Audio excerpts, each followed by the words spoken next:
across onto Djuma. Very, very different to most of the incredibly relaxed Asabi Sands leopards. My plan is to travel along twin dams. I've just checked around the lodge.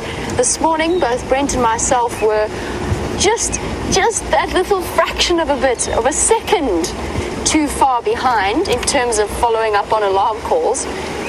Brent's slight diversion or detour into a large hole also somewhat impeded his progress. By the time I got there, I had fresh tracks for Karula on the road, a steaming pile of other evidence, and no leopard. And she ducked into the drainage line. And my plan now is to go and head across in that direction, just nosy along down the road, see if maybe she hasn't decided to come in the heat of the day out of the drainage line and into the shade. And once we're done looking for her, we'll go look for the Nkuhuma lionesses at the same time. They're also, I'm sure they're still on the property. I couldn't find a single track moving out. Oh, cobwebs.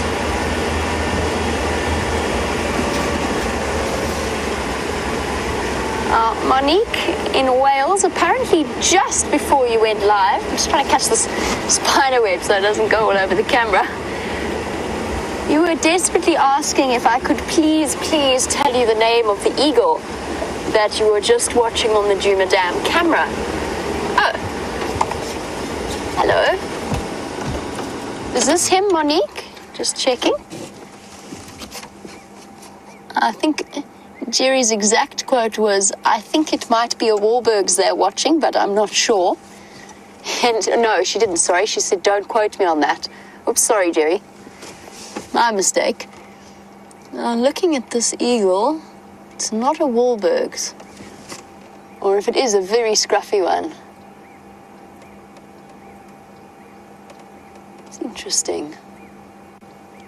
Let me just do some thinking quickly. I feel as though I'm missing something obvious. Maybe it is a Wahlbergs and it's just a funny angle. I've never seen a Wahlbergs this grey colour before. No, it's a juvenile. Has its feet... Let me just grab my binoculars. Does it look as though its feet have got feathers? I didn't immediately chat about that. No, not quite right either. Not quite mottled enough. And his head does seem as though it's starting to go lighter in colour. Oh no, there's that crest. Maybe it is just our pale morph Wahlbergs looking peculiar.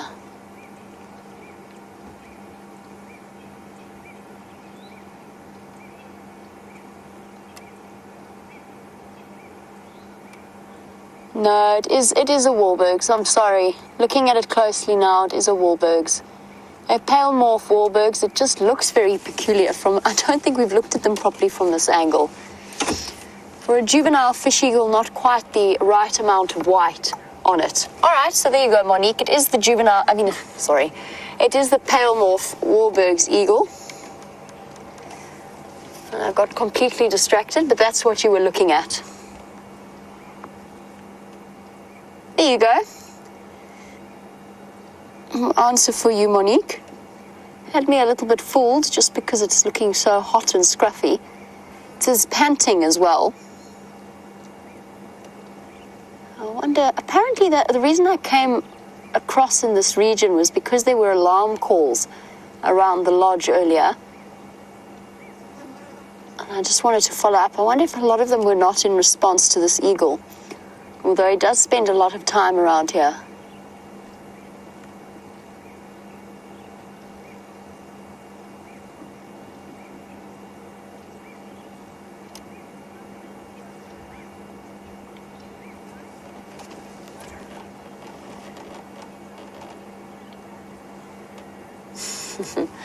And as we move on from our lovely eagle and go off in search of some bigger predators, Yvonne has possibly suggested that perhaps the lions are going to view Gendre or be thinking about catching Gendre.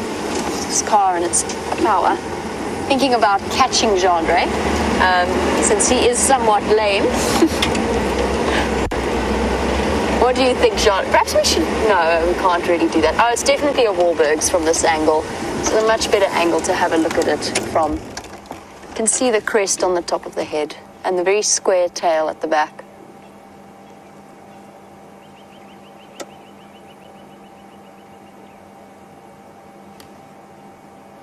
Beautiful colouring in this afternoon light. I assume this is what the dam camera was looking at. Although it must have moved, because if I would be incredibly impressed. Compared all the different time zones and what the start times will now be. The drive will shift, to give you the basic version, the drive will shift half an hour later in the morning. So from 6 o'clock as opposed to 5:30, and it will shift to half an hour earlier in the afternoon. So 3:30 in the afternoon to 6:30. So what we basically do is try and shift or go with the sunrise and the sunset for each drive.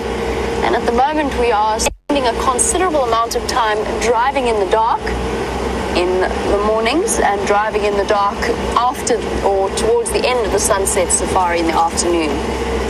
I'm just going to go into quarantine quickly. There was an elephant here when I first went across. See if he's still here. If he's not, then I'll just read those times to you directly. If he is, then we'll look at him while I read those times to you directly.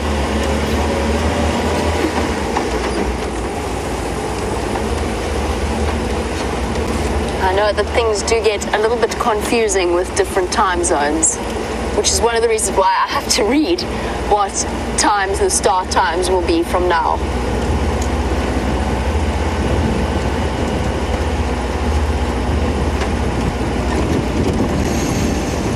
I can smell an elephant, and I can see evidence of an elephant.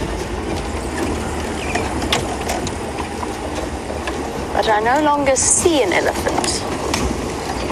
I wonder where he has moved off to. All right, I'm going to stop quickly before going off in search of Karula and other wonderful animals, and just let you know exactly what the times are again. I'm going to hand Jandre his phone so that he can unlock said phone for me so that I can read you the times. Thanks, Jandre. Okay, so here we go. The sunrise safari will start at 6 o'clock Central African time until 9 o'clock, which puts it at midnight Eastern time or 9 o'clock p.m. on Pacific time.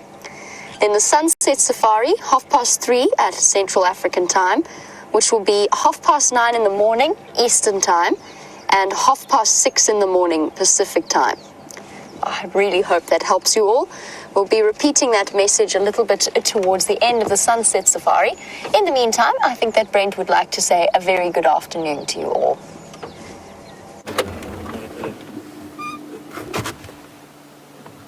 So, guys, we're here in the position of this very unrelaxed male leopard. We just came to see if he might be in the tree. Just going to have a quick look. If not, we're going to come back when it's much later. I just want to keep him being used to vehicles driving past, so always good. So Vim, if you see that marula in the middle there, in the lower fork. So my name is... Has he moved the carcass again? Let's just go forward slightly. You might have moved it into a place easier to feed. Oh, sorry, Vim, I'm making you look in the wrong marula tree. Carcass is still there. This big one through there. But it doesn't look like he is in the tree. I'm just going to find a gap so we can have a look. So it's very exciting having a new leopard, and specifically one that's not very relaxed.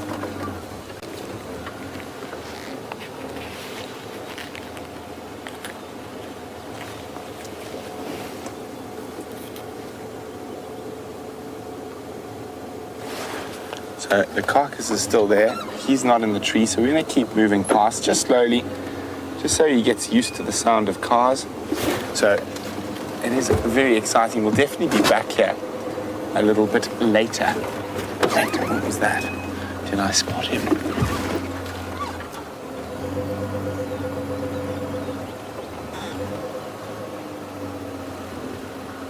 Nope, but you can see the carcass. I'll get VM to zoom in now. You got the gap there, VM? You can just see the carcass hanging in the bow there. So he's probably sleeping. It is still quite hot. So we're going to keep sneaking past. I was hoping he might be lying in the shade a bit closer to the road, but he's not. So we're going to leave this area. And I'm Brent Leo Smith. I have VM on camera with me. And we have found a new leopard in the last couple of days. And we've been spending our time trying to habituate him to the vehicles to stop him running away. So even though we didn't see him this time, it's just good to just drive past. I'm pretty confident we might get a nice visual after dark. So very exciting times.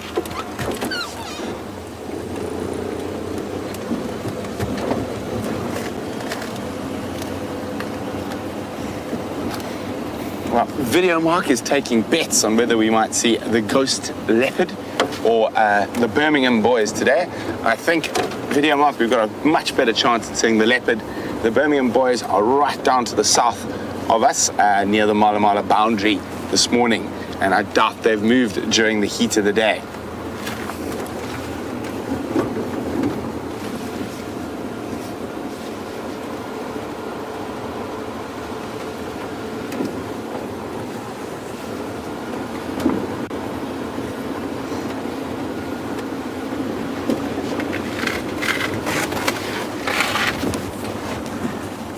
So we've been spending quite a bit of time around this area with this new leopard who's not relaxed around the vehicles. And Lenny in Pennsylvania is wondering, would this mean he's more likely to attack vehicles? Actually the opposite, Lenny. So he's more likely to run away from vehicles or people. So he's a lot more skittish, so less likely to attack than a relaxed leopard.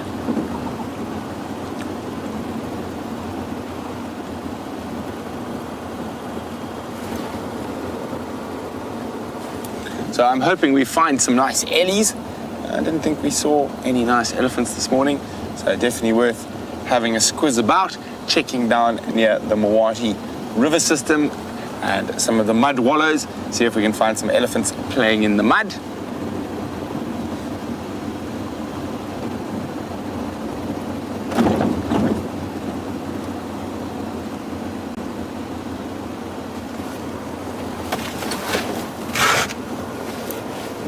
So it is beautiful at the moment.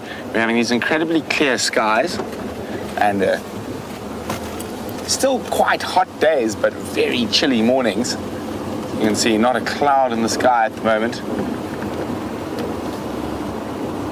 Chilly mornings, and it's going to be interesting to see how much the temperature drops this evening. It has been dropping at night, not as visible as the mornings. It's been cool, but not cold towards the end of the sunset safaris. Haven't had to put a jersey on it in the evenings just yet, but I think the time is coming.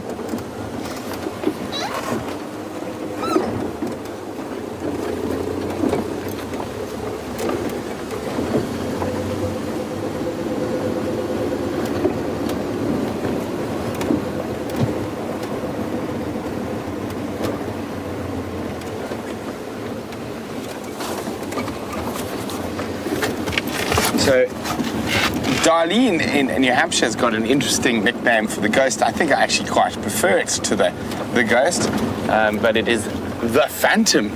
And Darlene would like to know if a vehicle came in and didn't sort of take the same precautions we're doing as we approach, would it undo all the work we've done?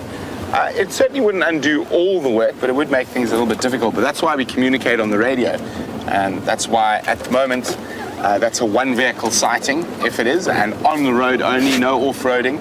And I will go and have a look later on tonight and then decide whether we open it up or we keep it zoned.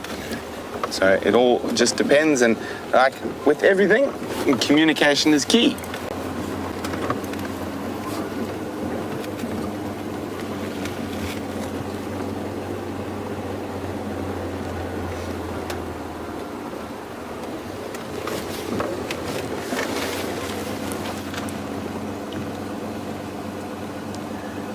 Now, Jackie in Chicago is wondering, how do we name this leopard? Who gets to name him since he's not a cub?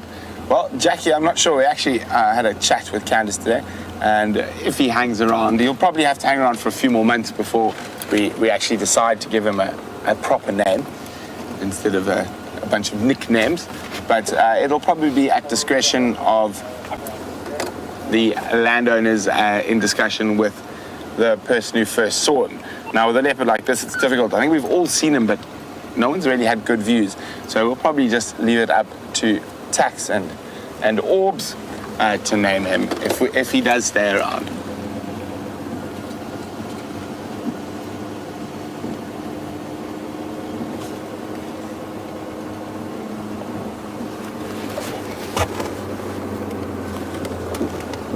So you can see wonderful greenery around us.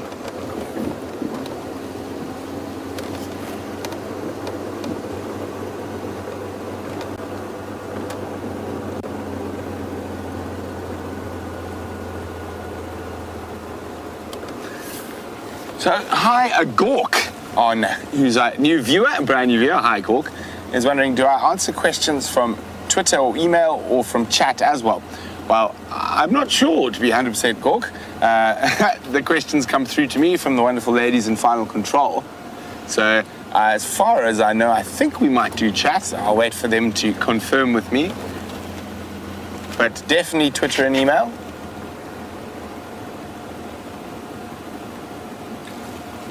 There we go. So they do keep an eye on YouTube, but Twitter and email are definitely their preferred favorites. So if you definitely want your questions to get through, better to use Twitter or email.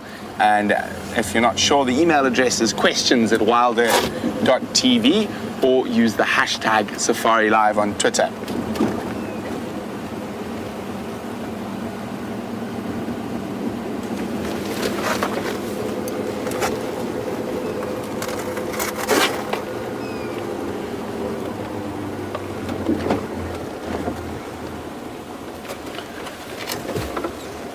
Hi, Andrew, who's in the Ukraine, and Andrew would like to know, where are the leopards bigger, in Namibia or the Kruger National Park?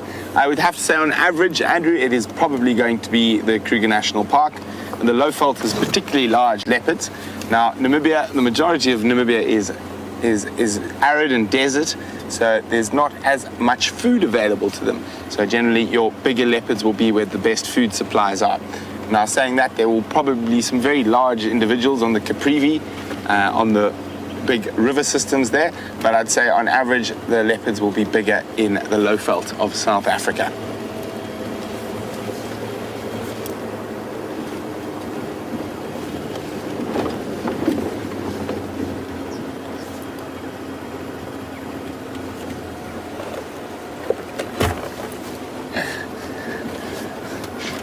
John in England says he thinks I should name the leopard Brent, then it'll be Brent Leopard. Ha ha ha ha. Strangely enough, Steph said the same thing today when I was telling him about this leopard. He said you should just call it Brent.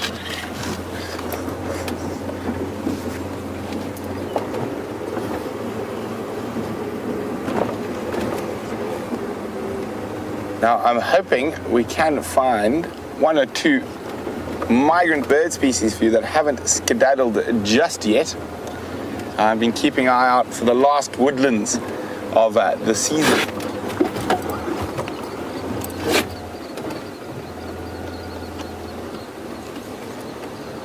But it seems, I was like, oh, we've got a day or two, we've got time.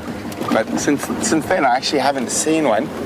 Liam, have you seen a woodlands in the last 2 drives? I have. You have? This morning. But they have stopped calling. I haven't heard them calling. But we will keep our eye open. And I have been going back to check on that white-throated robin chat that we saw for the first time a few days ago. So I think maybe that's a good idea to do now. But in the meantime, Jamie has a little bundle of joy to show you. You've got the cutest little baby Inyala, and it's going to walk out straight in front of us. Let's just wait. Come on, little one. You can follow Mom. It's okay. It's okay. Here we go. Oh, that is a tiny, brand new Nyala. That little thing can't be more than a day or so. Look at that high walk. Pick your knees up. That little thing cannot be more than maybe a day or two old. That is so tiny. Hey, cutie. I'm glad you're going that way and not back towards where Karula is. You'd be a bite-sized snack for her. You'd be a starter. Here comes the magnificent male in hot pursuit. Such a vast difference between the males and the females. And it's so hard to imagine that that tiny little thing, depending on if it's male or female, could actually grow into a big Nyala bull of that size and stature. That's definitely made the start to my afternoon. That was so cute. There goes Mom. Baby will be quick to follow. Here you go, little one. Oh, such a tiny little thing. I'm trying to think of a good comparison to give you a good sense of scale. It could only be probably a little bit larger than a fox terrier. Height-wise, about that big, about 1.5 feet at its head height. So cute. That's a nice way to start. And it's walking away from where Karula's tracks went into the straight line.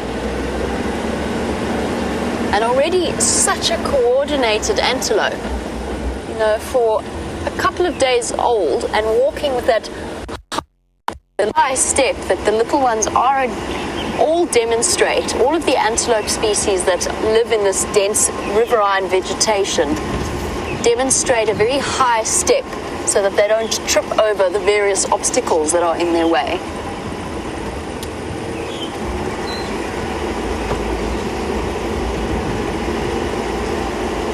That was such a special sighting. I think that's the smallest Nyala that I've seen since I started doing or working at Djuma.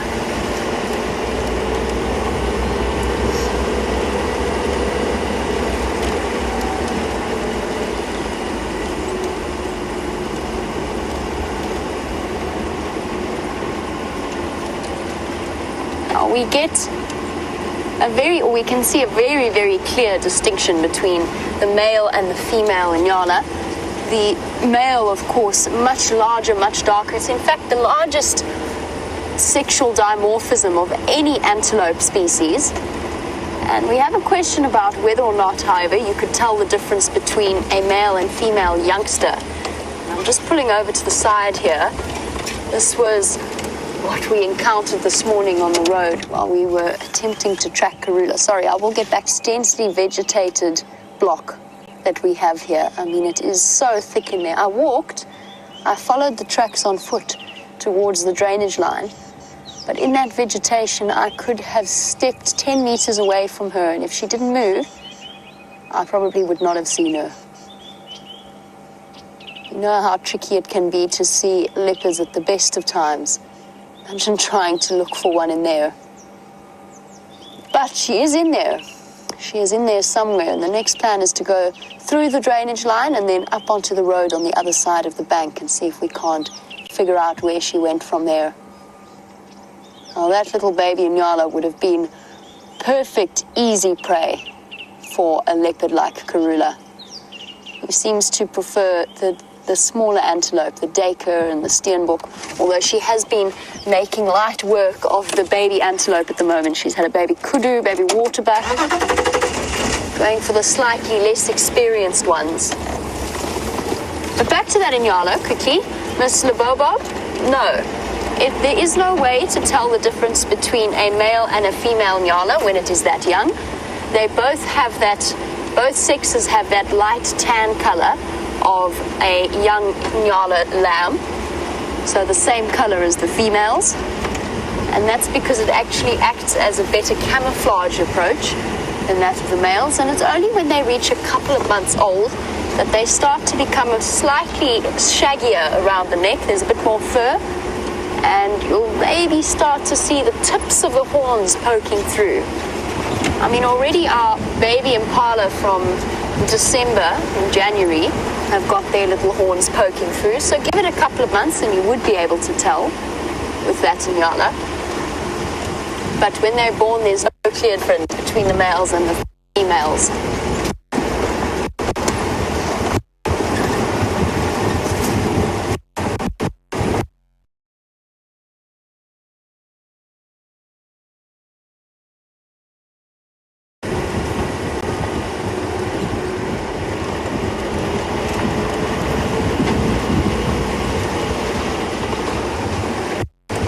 Sorry about that. Kathy, who's watching on YouTube, Kathy wanted to know, Inyala, is that part of the antelope genus? And it's part of the antelope family, part of the Ruminata order, so in other words, the ruminants. And it falls into a family, and Inyala falls into a family known as the spiral-horned antelope family. So Traphalagus, and in this case, Angazi. Traphalagus, I don't know. It's a long, complicated story involving somebody who was trying to classify the different animals and asked one of his local guides what they called the Inyala, and he said Angaz. He'd never seen one before. And so it became, and Angaz means I don't know in Zulu. And thus the Inyala became the Traphalagus spiral-horned antelope, I don't know which one, essentially, in its Latin name. Sorry, I just want to be on the Game Drive channel for 1 second.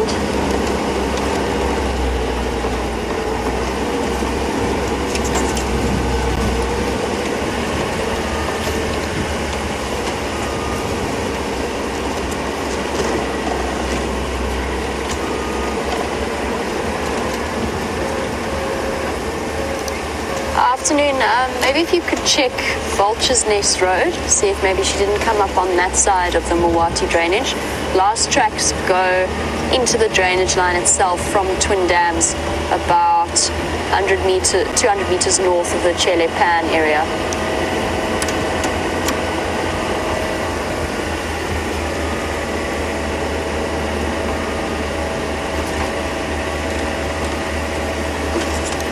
Copy that, thank you.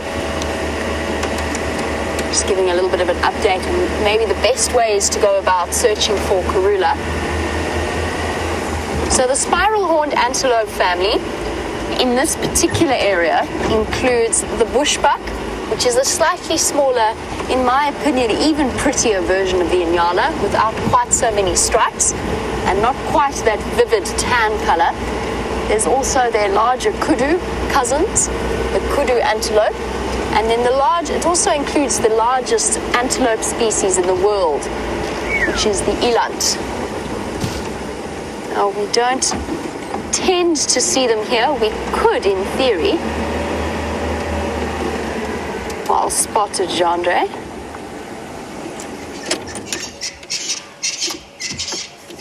A very large leopard tortoise, almost rubbed smooth, and pretending at the moment to be a rock. Frozen is a good approach to camouflage. And you see them rubbed smooth like that and bleached relatively, not colorless, but the colors have definitely faded. There we go. See, not a rock, definitely not a rock, although it is doing a passable impression of one. This must be a relatively old an older tortoise. Leopard tortoise can live for very long periods of time. Of course, the Galapagos tortoises, which are related to them, are famed for living well over 100 years. The leopard tortoise doesn't have quite that life expectancy, but have been recorded living up to 70 years old. If I had to hazard a guess at how old this one was, it's difficult. I would say well over 25 even older than that possibly. They're very slow growers.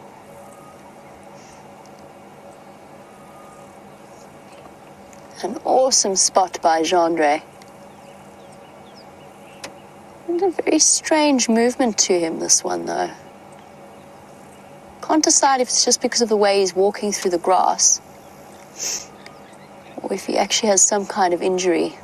No, I think it may be just getting through this thick grass. Of course, with all of the rains, we've been seeing more and more tortoise species out and about. The main ones being the leopard tortoise, of course, and the Speke's hinge tortoise. This is a particularly large one. And just look at that. I mean, if he didn't move, you would barely know that he was there. Look at how green everything is. It's like being in a different world. Cool. Absolutely awesome.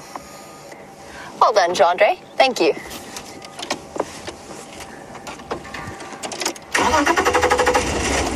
Now, Susie started watching on the 1st of March, and Susie was just saying how this place has transformed from when she started watching up until now, and it really has. It is like a different, it's been like being on a different planet almost.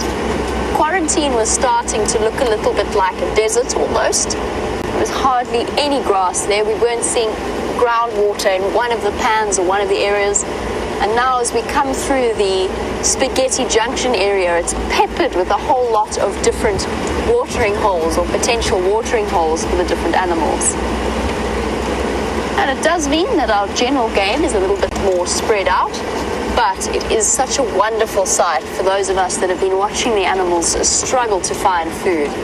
So whilst it's not going to fix the drought, it is going to go some way towards mitigating its effects.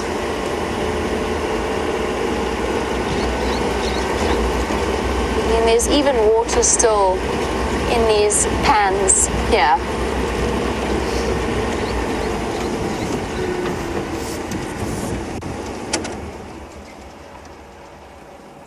Here we go. There's lots of water here.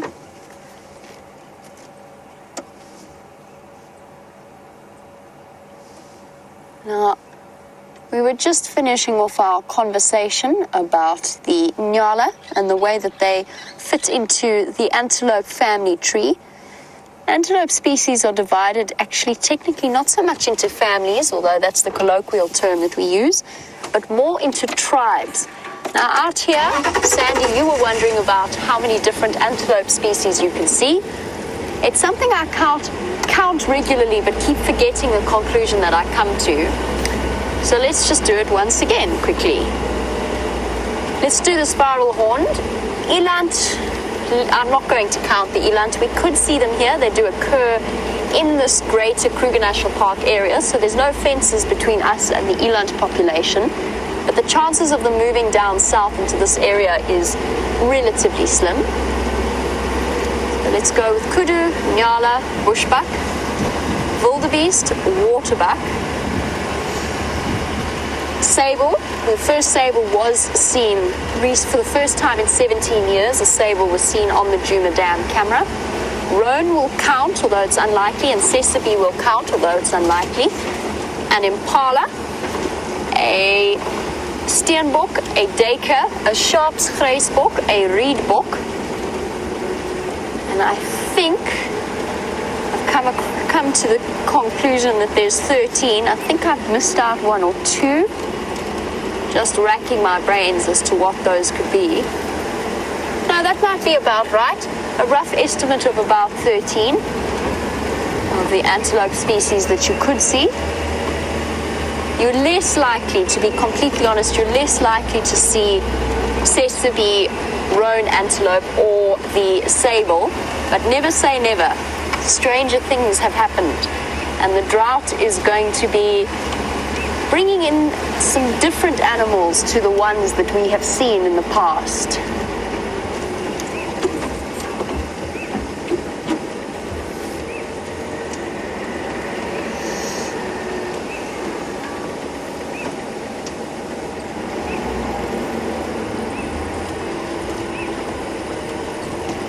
All right, let's go into the Mwati drainage line on a river cruise and see if we can't see any sign of Karula. Let's try and avoid the hole that Brent managed to fall into this morning. I'm sure she's around here somewhere. It's just a question of where, and this particular route that we're following now is a beautiful spot, but it does have a limit. There's a fallen jackalberry tree at the end where we can't go any further. But I'm more than happy to just be spending some time in the drainage line. First of all, to have signal here is an absolute pleasure. Our tech team have been working furiously on Wendy, and she is back up to her old self again. But also, it's just a beautiful spot to come in this afternoon light, with everything so lush and green. It is exceptionally beautiful.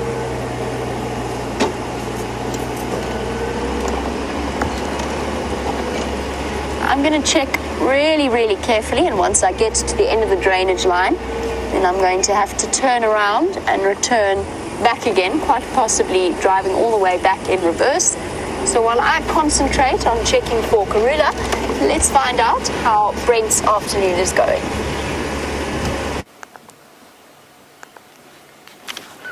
So, Fiam and I are biding our time before we can head back towards that leopard.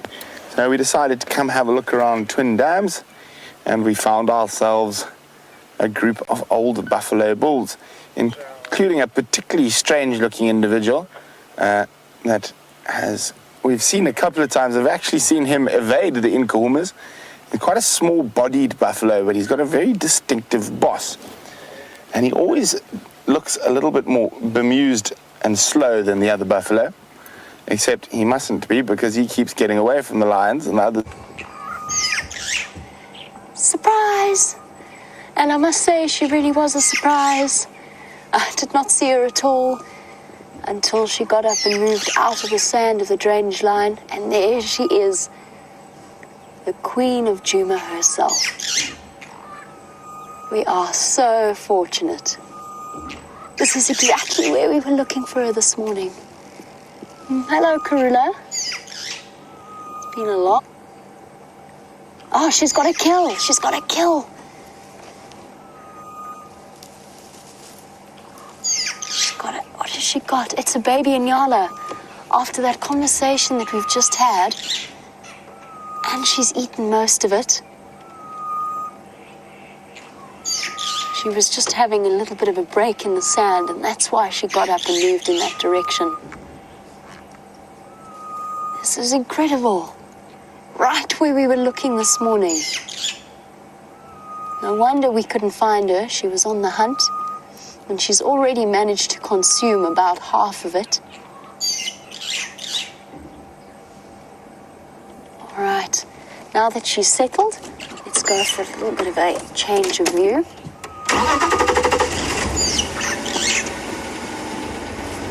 Awesome. We knew we were going to find her this afternoon. It was just a question of how. Guys, we're going to stop here. It's not the best view, but any closer and we are going to unsettle her, which obviously I don't want to do. Just because there isn't much leeway in this drainage line to shift around. So we're just going to stop and let her feed away. And I can actually see, I can see the bird that's making that loud whistle. Chandra, are you going to be able to get that bird on camera? It's at the top of the tree, and it's whistling. It's caught. I can see it very clearly from my angle. I'm not sure if you can. If you follow the branch at the back. Okay. Go just below where that branch curves up, or to the left. Just under there and behind there. He's there somewhere. Let's go down a little bit for me, please. And to the right. Where is he? I can see him from my perspective. But from yours, it's a little bit more tricky. Okay, I'll keep I will keep an eye on him. I just wanted, because we don't often get to see that particular bird. It's a grey-headed bushshrike. Here we go. Let's go back to her. She's very, very tucked away. I just want to get hold of the guys on the Game Drive channel and just let them know that we have her. Brent's offered to manage it for us, but I just want to update him about where she is. Brent for Jamie.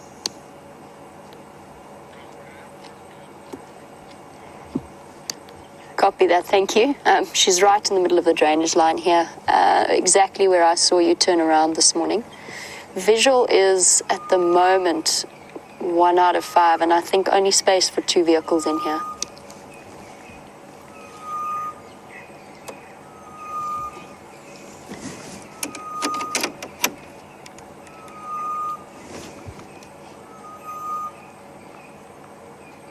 Here we go. This, in some ways, a shot like this is one of the most beautiful ways to see a leopard. With the dappled sunlight in the green.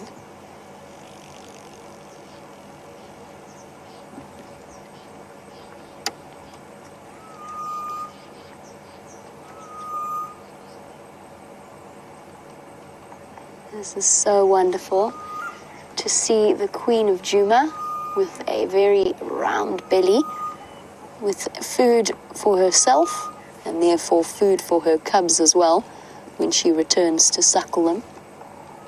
And she's made short work of this kill, because she did not have this kill when I drove through here this morning. Or if she did, it was further up outside of the drainage line.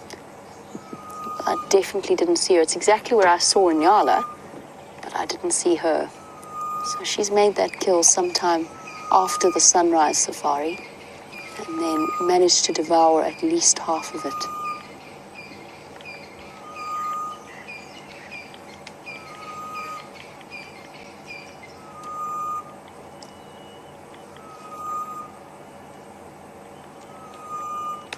I can hear her crunching away.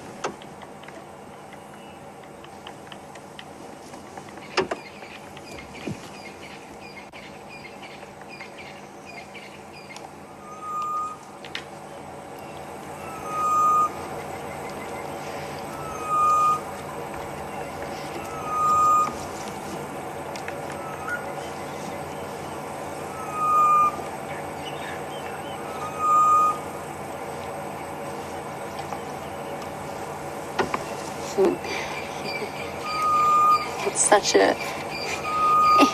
it's all overpowered by the whistle of the grey-headed bushshrike that I was trying to show you earlier. It's so incredibly loud for such a mysterious and cryptic little bird that is so incredibly secretive. And I'm so chuffed to have seen Karula. It's been such a long time since I last saw her.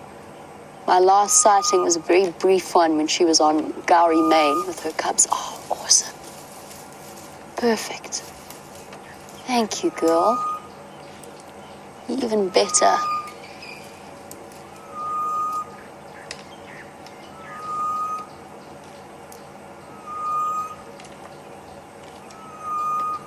Shame.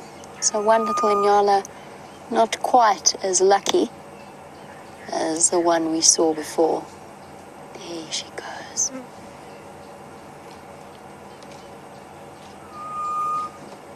Chewing now with those large carnassial teeth and molars at the back of her jaw that have a particularly large amount of strength, very, very deep root systems, and a scissor-like cutting edge. So rather than trying to use her incisors to nibble off little bits of meat and risk damaging them or her canines, she uses those incredible biting shears at the back part of her jaw. And then every now and again using that rasping tongue with the spines on it to lick and clear flesh, at least lift it up a little bit so that she can chew. Hello, girl. but hot. Taking a quick break.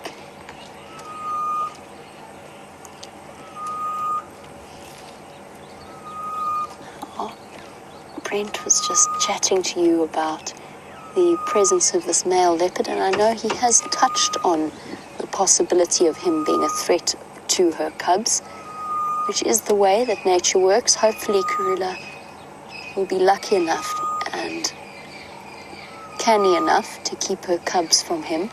I think she will be. I wonder if he's not one of the other reasons why she didn't choose to den further south. But Michelle, we're probably about a 2-kilometer distance. I'm not 100% sure where Brent is with that kill, or was with that kill, but I know that it is sort of just on the boundary of our property. Shame she's so hot, panting away. So Michelle, close to about a mile away from where Brent was. That's where Karula is now. Her cubs, we suspect, we don't know for certain, but we suspect are just south of our southern boundary. So about the same distance in the opposite direction to where we are now.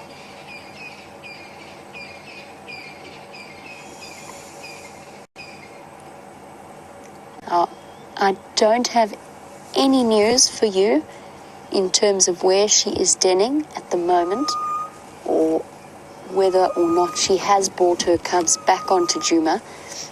We thought initially that because of the way that she was behaving, the way that she was crossing backwards and forwards across Gowrie Main, that possibly she might have, I can't get over how loud that bird is, she might have moved her cubs into a drainage line on the southern section of Djuma.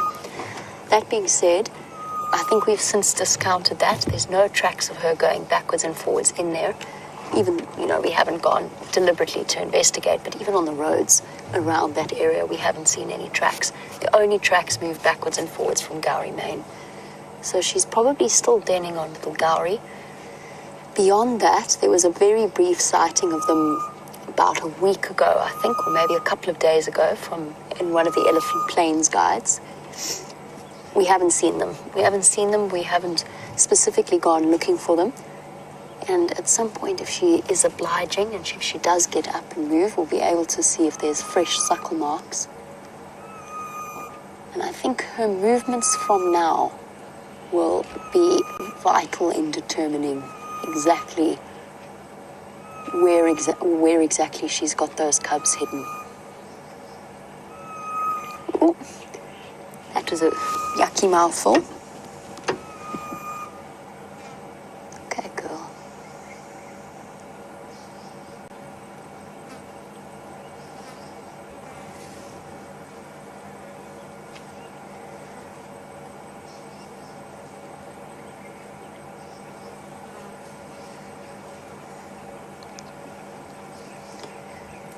Now, Jill, watching in the UK, please don't think that your question is silly at all. It's not a silly question.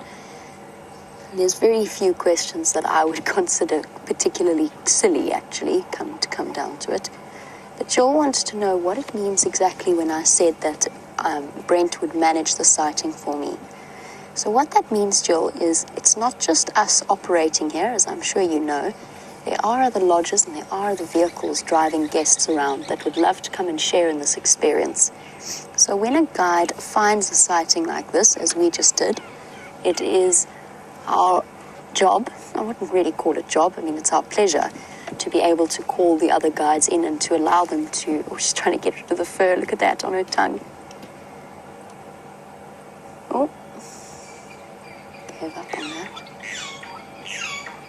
See how hot she is. Hot and full-bellied. Sorry, Jill. Be with you in 1 sec.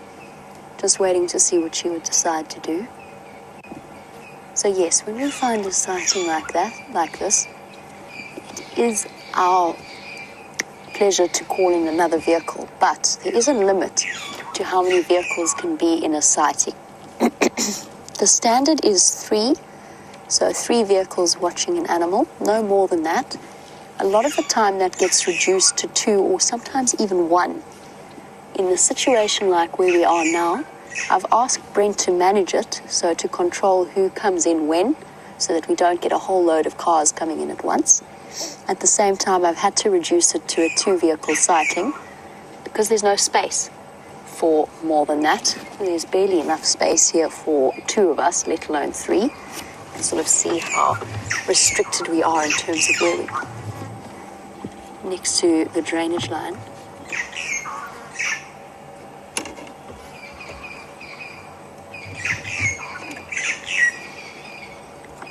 Just give me 1 second. And I'm just thinking a little bit about backing up a bit so that another vehicle can come and join us.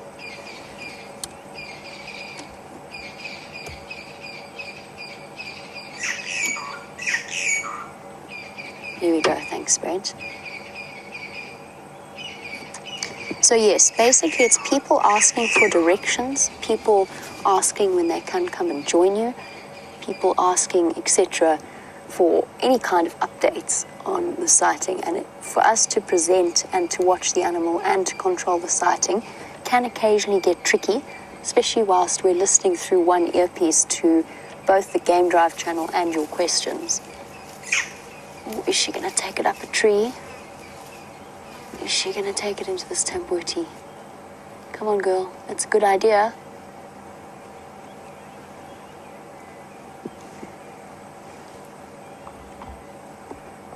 There you go, Diana. You were wondering if she was going to hoist it into the tree. I'm hoping she does. Come on, girl. It's just, I just want to wait for a moment to see what she decides to do. I know that she's hidden through the bushes, but the only available path takes me quite close to where she wants to go. So I just want to see which way she wants to move. She is looking up into the tree, and that tambuti would be a perfect spot for her to hide a kill like this.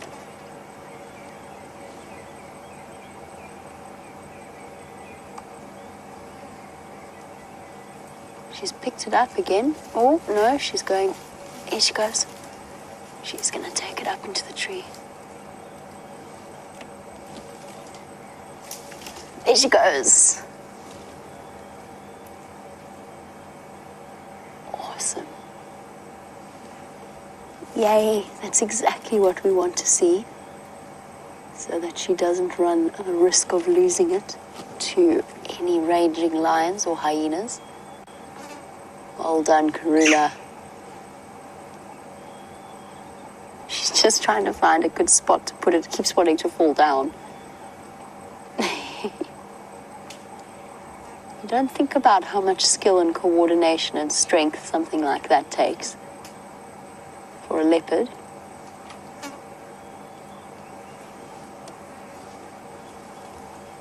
Oh, she's going to try even further up. And that's perfect because it does give us a better position from which to view the sighting.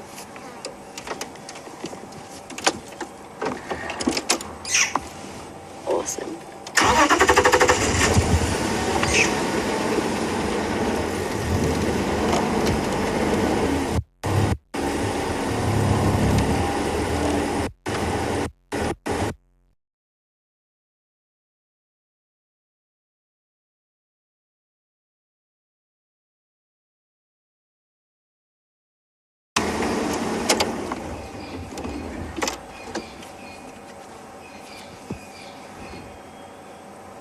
So, Robert, you were wondering, as she makes her descent, and I think she's trying to find a nice, comfortable spot to go lie down.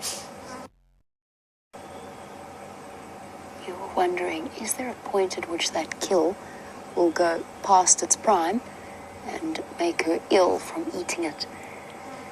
And the answer is, I've seen leopards scavenge 5-day-old carcasses that are green and streaming with maggots.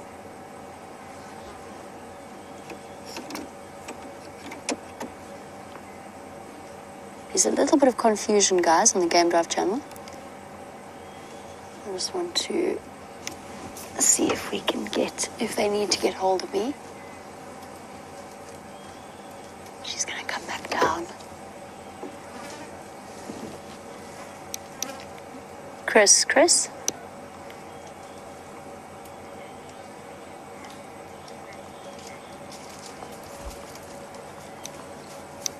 Stand by one, Chris, sorry.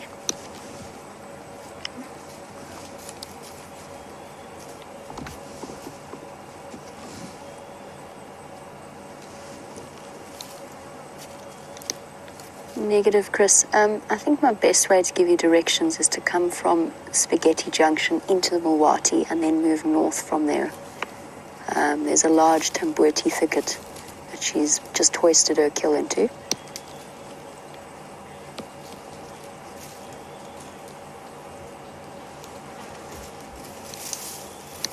Copy that, no problem.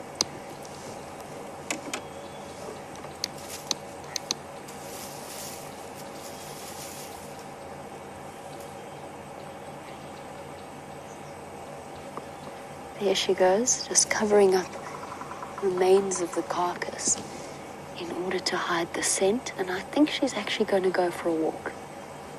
She's either going to find a different patch of shade, or she's going to go and have a drink. Walking right behind the car.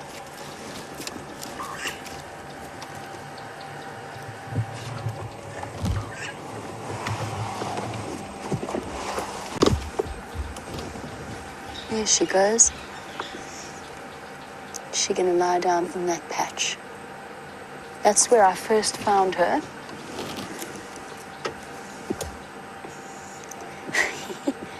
Karula, are you going to lie down behind my car? Yes. Good girl.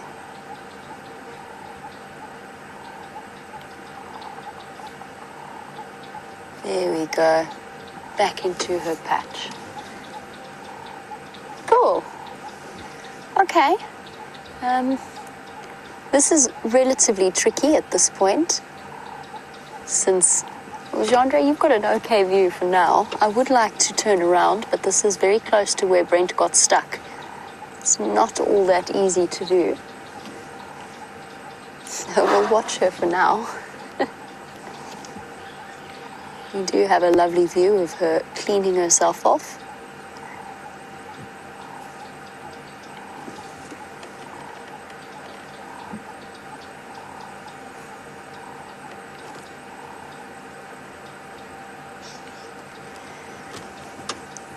Joan in Washington, looking at this beautiful view that we have of her coat and those incredible rosettes that are so typical of a leopard in this area. You were just wondering, because you've read that leopards' rosettes are square in the south and round in the east, and you were wondering if that were the case. And to be completely honest, it's not something I've ever heard.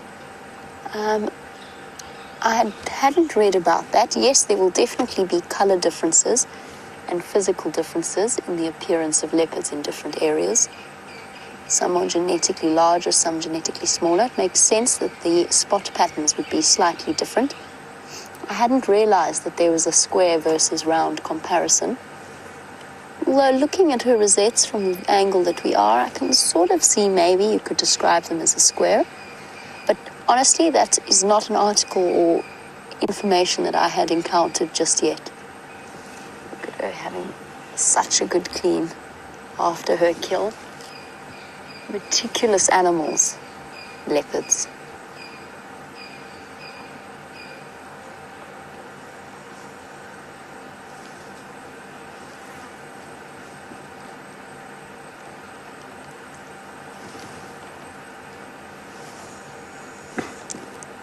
And cat in Tampa wasn't quite the sense of scale that I was imagining when I was trying to describe the little Inyala earlier, but cat in Tampa's right.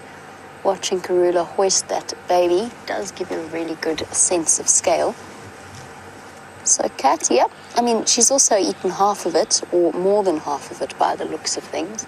The entire back half is now gone, and she's just left with the thoracic space and the head and the shoulders. but it does really give you an idea of just how tiny they really are. And also just how ravenous she's feeling as a mum, that in the last few hours she's managed to consume that amount of meat. Even a little Inyala like that must weigh, maybe, what would I guess?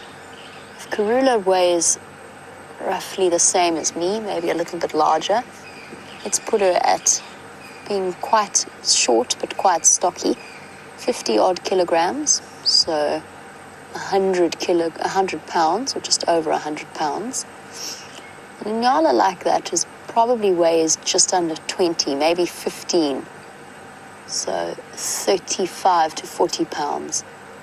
So that is about a third of her weight that she has managed to consume half of. So she's eaten a sixth of her body weight in the last few hours, if you followed my maths there. Which is very impressive. I don't think I could manage that. I've made jolly good attempts at times. Oh, flies bugging her.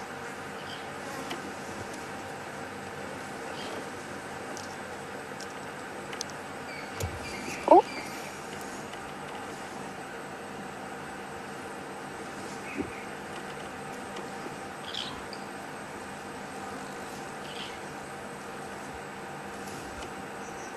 I think she's just going to find there we go, a nice patch to lie down there.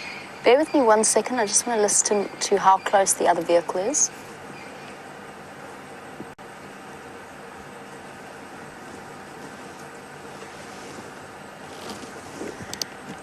And Charles, once you pass that tributary with the fallen buffalo thorn on your left, as you're coming up the drainage line, just come nice and slowly. She's just moved off the sand onto the side, and it's on a blind corner.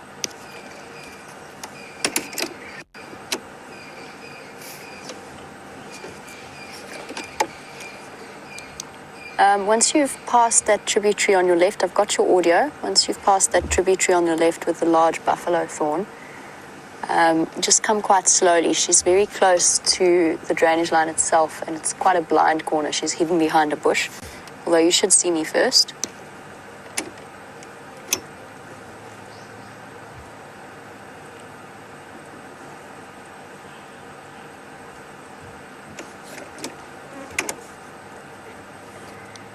Copy that. It's about 50 odd meters north in that drainage line. You can start to slow down.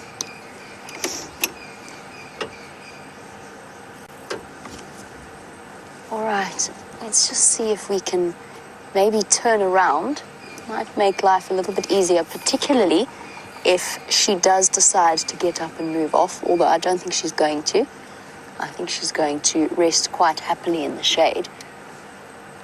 It could get interesting. The sand's quite thick and it is quite churned up ahead of me, but it's the only spot really to turn around.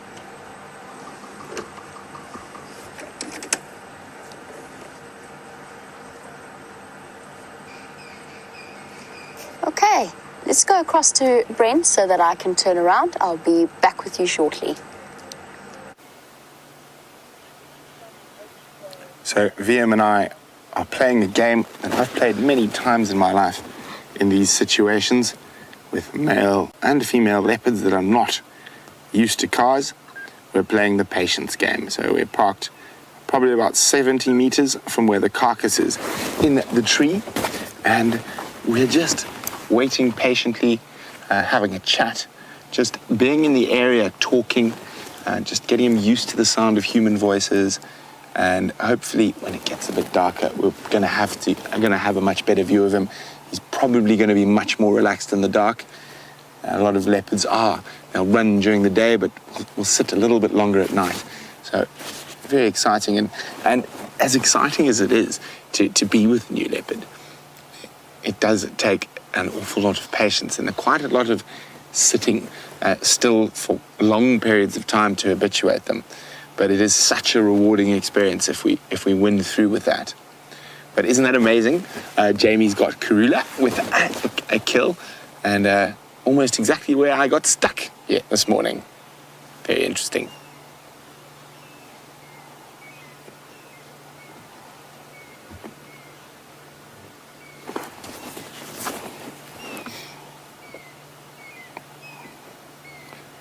So, Sarah, welcome back. Sarah is a regular who's 18 years old in Ohio. She just says school's been keeping her away from the drives recently and would like to know, is this a new leopard or Djuma? Very difficult to say. I've never seen Jors's photographs of what the leopard he calls Djuma yet. It's a young male, between 4 and 5 years old is my estimate. So more than likely he's come in from the Kruger National Park. And that particular area of the Kruger doesn't have any commercial operations or game drive roads or tourist roads near there. So we're probably looking at that. It could be the one they call Djuma. I have seen another unrelaxed male, but who's much bigger than this guy.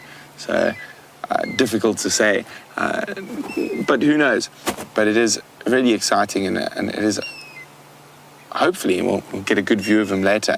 And then if we do, I can compare some photographs with yours to check spot patterns. We can hear an African grey hornbill calling. One of my favorite calls, up on the crests. Let's see if I can spot him. There he is, see him there? Top of that little marilla on the right-hand side. A little bit to the right. Oh, he was top of that marilla on the right-hand side. You can hear him disappearing as he flies.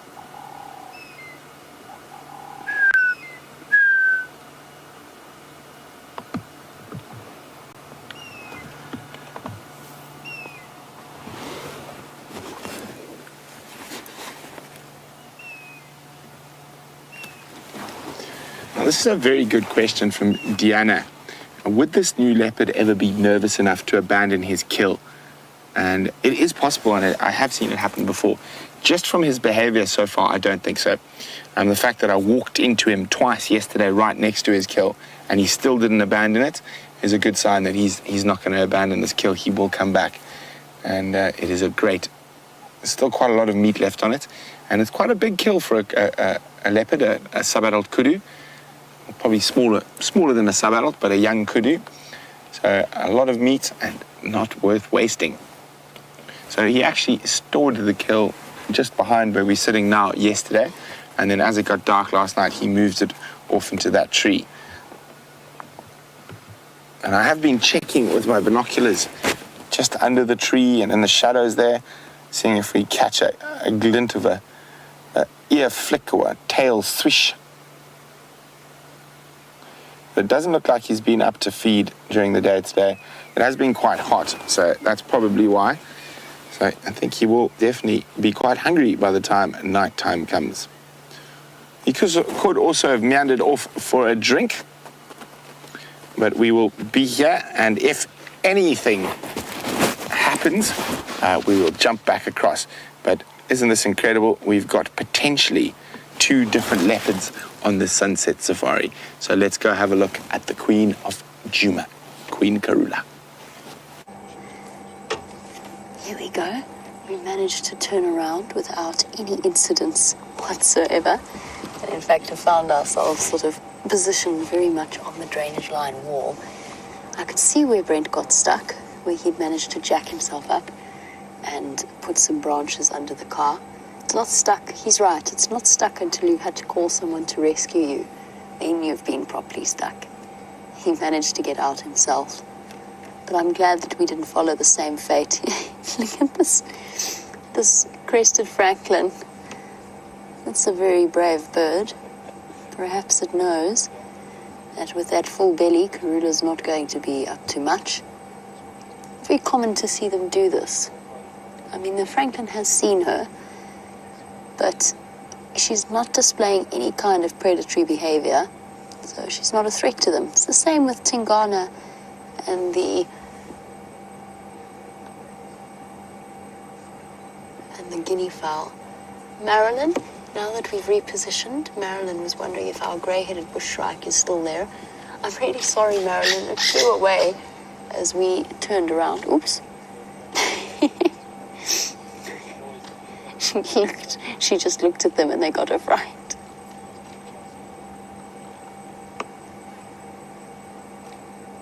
You can see her tail swishing away at the flies. She's got a very contented expression or body language, apart from the odd snap at an irritating, biting, stable fly.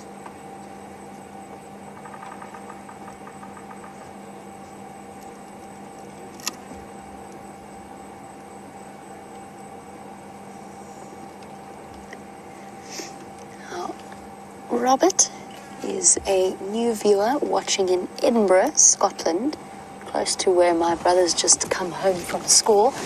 Robert was wondering how long we've known this leopard because she seems so comfortable in our presence. Robert, I've known her since I first arrived here personally, about 8 months ago. I've known of her for a lot longer than that, and a lot of our viewers have been watching this particular leopard for a vast majority of her lifespan, actually. Now, she's 12 years old at the moment. She's been watched and observed from birth right up until now. Her mother, the safari female, was quite well known as well, and this was the sort of the heartland of her territory. And Karula then took over this portion of her mom's territory, as female leopards do. They tend not to disperse as far away from their mothers as the males do, which makes sense. It's almost like a feudal system where she's carved, the mother carves out the spaces for her daughters.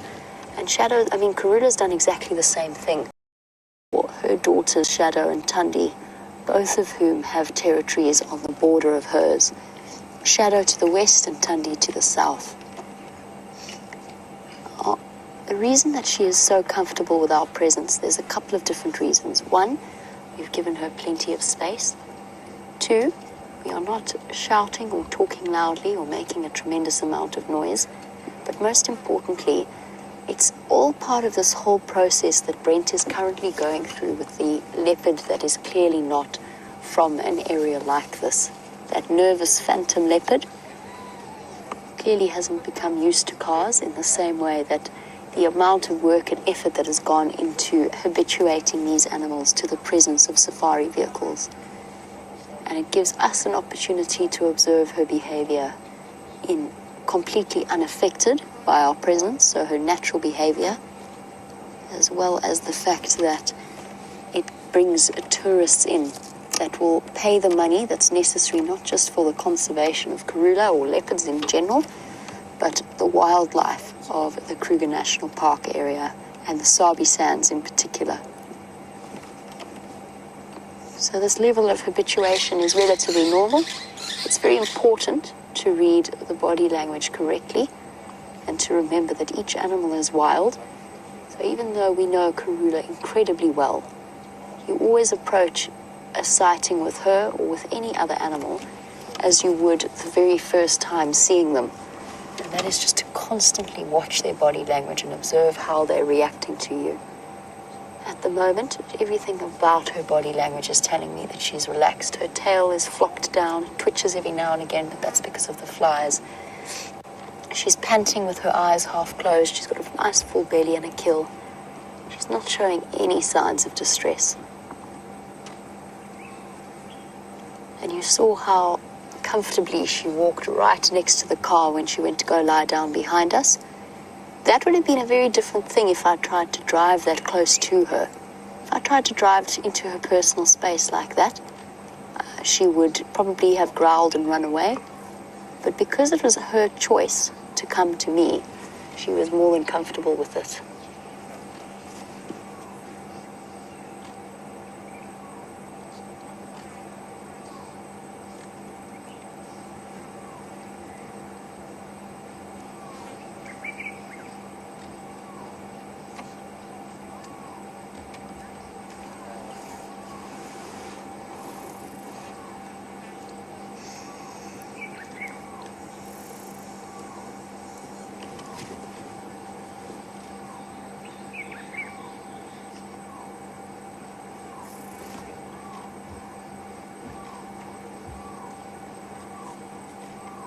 Hear the barred owlet calling off in the distance, and this is such a perfect setting for a sighting like this.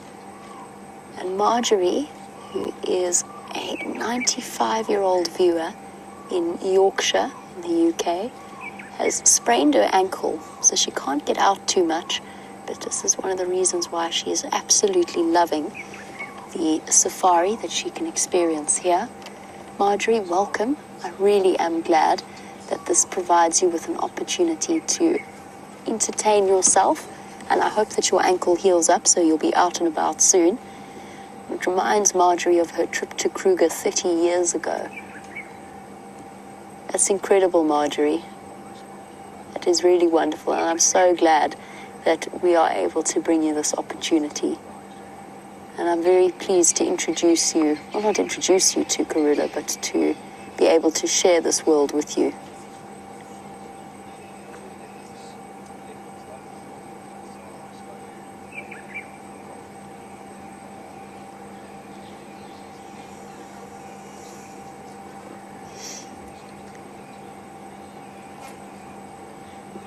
We've had a couple of close photos of Karula over the last few weeks, and I've seen a lot of photos that have gone up. Particularly the one that I'm thinking of is the one that was taken as they were driving past her on Gowrie Main, not us, another vehicle with some guests. And, oh, there's Minyana in the back.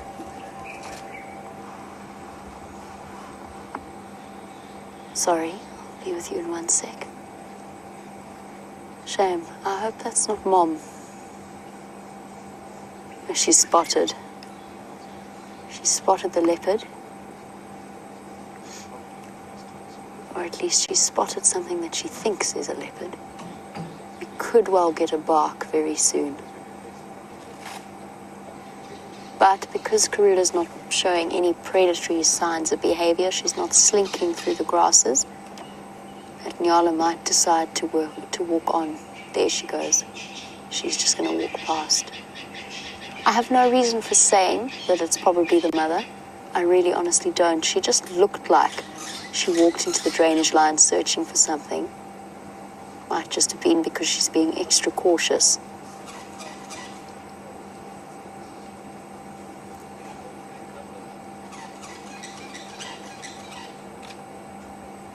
Apparently you had something similar happen this morning with Brent and his phantom leopard that had killed a baby kudu, and the mother was, or at least a female that was probably the mother, was hanging around.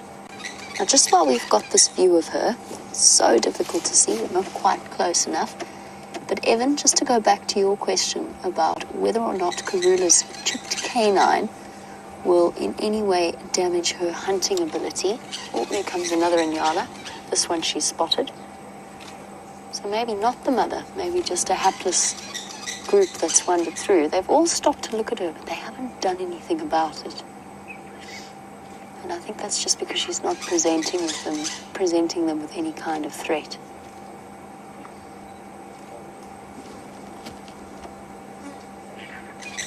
That female, instead of crossing, no, she's going to keep going. You can see Karula's interested. She's an opportunist. Here comes another Inyala. Oh, stop to look again. Is that a leopard? I'm not quite sure. I think it's a leopard. Better not take any chances. Oh, but that blade of grass is really yummy. You might want to move along, buddy. You're being very closely watched. See that shift in her body posture? She's not all that keen to go chasing after them, and the chances of her hunting them are fairly slim. But like any predator out here, just like Tingana the other day with his full round belly, she's an opportunist. And if the opportunity presents itself, it might be one she might take. She's still watching. There's actually quite a few Inyala that have just walked past. She's still keeping a close eye on them. Some of them didn't even stop to look across in her direction. So I think my initial assessment about the possibility of it being the mother was maybe potentially inaccurate, although they are in the right area, and Inyala do hang about in the same area.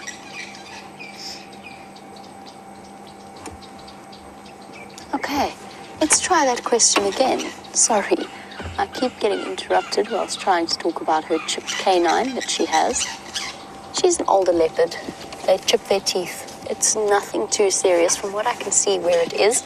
It's not even a terribly big chip. It's just the tip that's come off. It might be more unpleasant for her if it were a little bit further up towards, possibly further towards the root system and the nervous system that is in the tooth itself.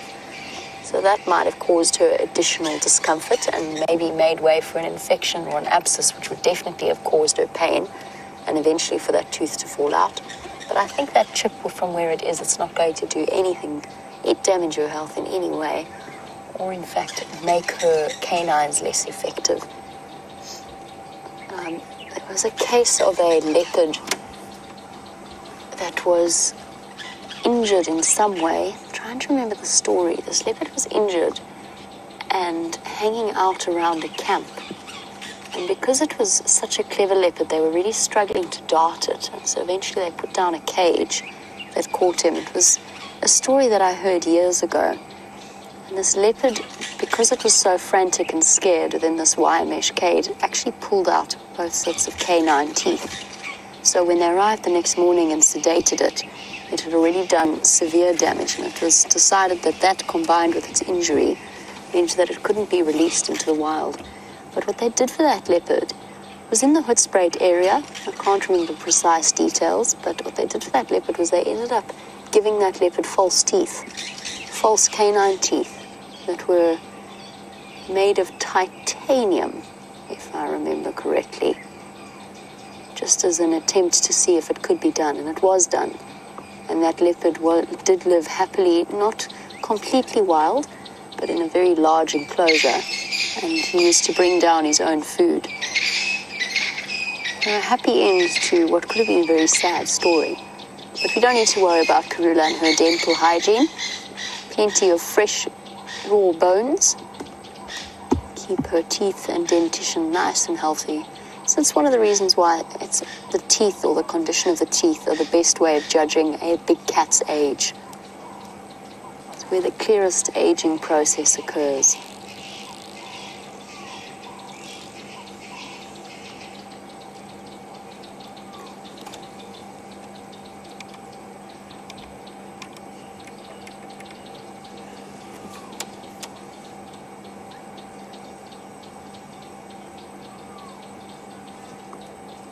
So, watching a predator like Karula hunt, you get to see the voracious power and speed of that hunter and the way that she uses her claws to grab onto a prey item or prey animal and hold it.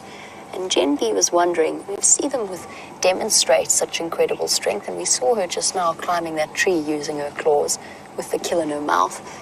Jen was wondering, well then why do they not use their claws to either rip open a carcass or pull or move bits off it? And I'm listening now. I get so distracted by the bird life that's in here. I'm hoping the little barred owlet that is calling is going to come a bit closer.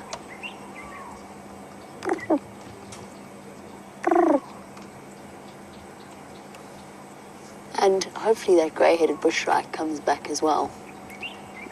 Sorry, Jen. Back to Karula's claws and the way that she uses them. To be completely honest, I think it's a lack of coordination and a lack of flexibility within the claw itself. So that instinctive stretch out when they grab an animal and hold it down is very much part of the flexing of the tendons and then the climbing the tree as well. But I'm not sure exactly how much voluntary control they have over it. And that combined with the fact that the claw can't really move from side to side, although the paw can, but it'd be a very sort of difficult to coordinate business. And that's just not how they're adapted to work. They use their teeth to do it. And rather than get a whole load of, or a buildup of blood and meat in the claw sheaths themselves, because of course the claws are hidden in cartilage sheaths on her paw. So rather than risking adding a whole bunch of the kill to that, they don't use them for it. But I think it's more just the fact that their teeth work better than their claws do. Because claws do get dirty every now and again, so that can't be the sole explanation for why they don't do it. I just don't think they're coordinated enough, to be honest. And to just slow the process down. It's much easier to just use the mouth and swallow directly. And that's maybe another good reason.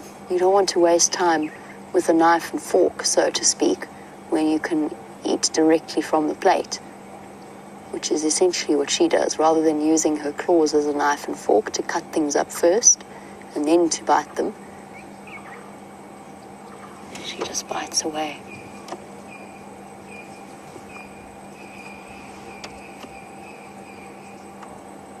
It's so amazing to think that I think we've all done bushwalks in this area. This part of the drainage line is one of my favorites. And here we are sitting with, and now forever after I will associate this particular spot with Karula and how she kept us guessing this morning but came through in the afternoon.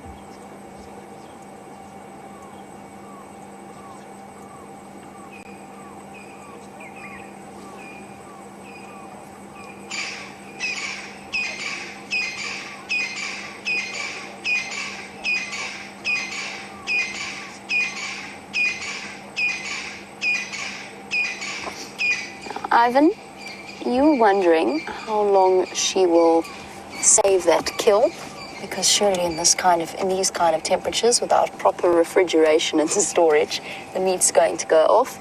Ivan, she'll probably be finished, at my guess, judging by how much is left, either by tonight or by sometime tomorrow morning. That's because it's quite a small kill. I've seen Karula feed off a dead impala for 5 days in midsummer. And animals are not nearly, first of all, they're not nearly as fragile as we are. They've been building up the antibodies to eat rotten meat their whole lives. A 2-day-old carcass having to pick around the maggots is really not a problem. Yes, of course they prefer fresh, but they can't really afford to turn up their nose at anything, and their immune systems are more than capable of coping with a meal like that. Much, much better to do it that way. So no worries there, although I do think that this tiny kill will probably be finished by tomorrow.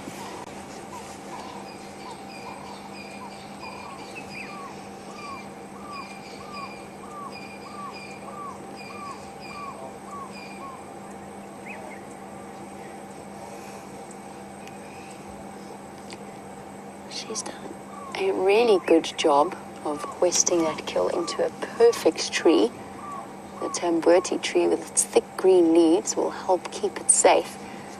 Deborah was wondering, why is it then that vultures don't find a kill in the tree?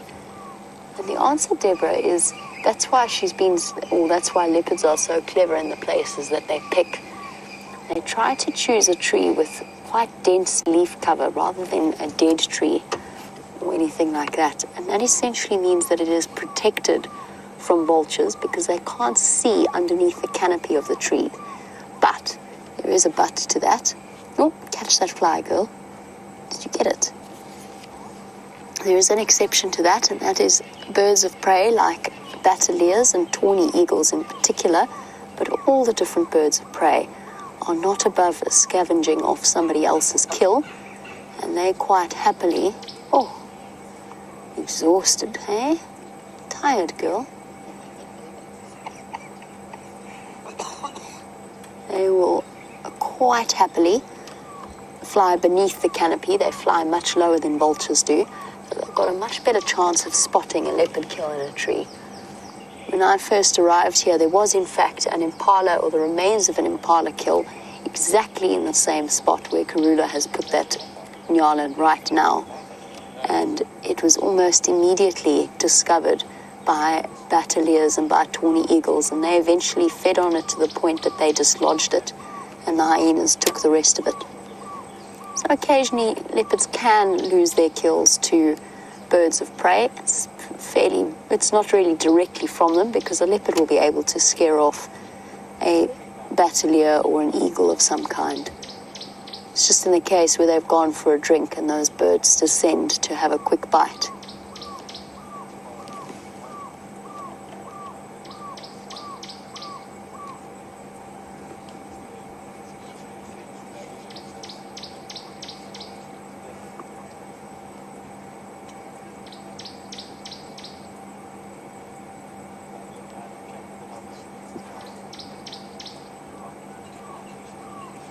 Amazing how subconscious that tail movement is. You sort of see what I mean. I mean, she's almost fast asleep. But there goes that tail, apart from the odd fly bugging her. And it's such an interesting thing because a leopard is so beautifully, beautifully camouflaged, except for that tip of the white tip of the tail. And of course that has its reasons for being there. One is communication, visually, with other leopards. The other is a good way of helping cubs follow through long grass. And yet, it can potentially be such a disadvantage. I've seen a leopard give its position away while it was stalking, just by a seemingly involuntary movement of the tail. And Karula in particular, I've noticed, has a very twitchy tail. It moves constantly. All leopards do, but Karula seems to in particular. And I wonder if they ever get frustrated with their tail for giving away their position.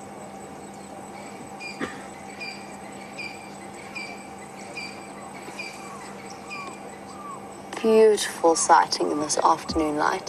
Hopefully that barred owlet comes a bit closer and maybe even that grey-headed bushshrike decides to come back so that we can get a view of them. I don't think Karula's going to be up to terribly much for a little while, so let's find out what Brent's been up to. Do a bit of both. So we're still sitting here very quietly. The light is dropping beautifully, but still no sign of Mr. Phantom. Just always double check as we run out. Maybe we see him sleeping somewhere.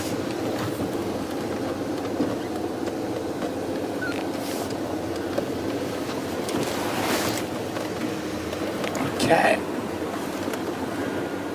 Alright, we're going to get a spectacular sunset view. So while Karula's flat, we're just going to have a little dabble around this area. See what could be out and about.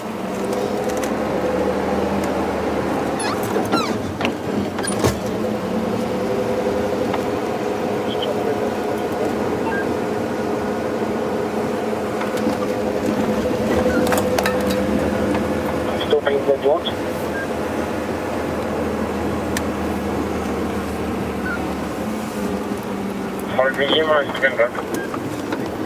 So fascinating. And now we just have to hope Karula does bring her cubs back. Karula is quite far from here, as the crow flies a couple of kilometers. So unlikely that they will come into contact at the moment, especially since they're both sitting pretty on kills each of their own.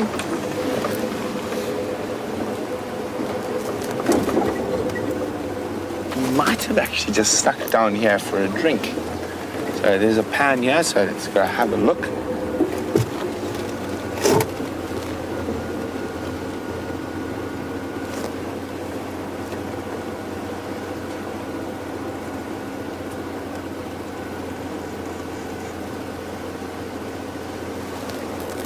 Always pays to be checking carefully.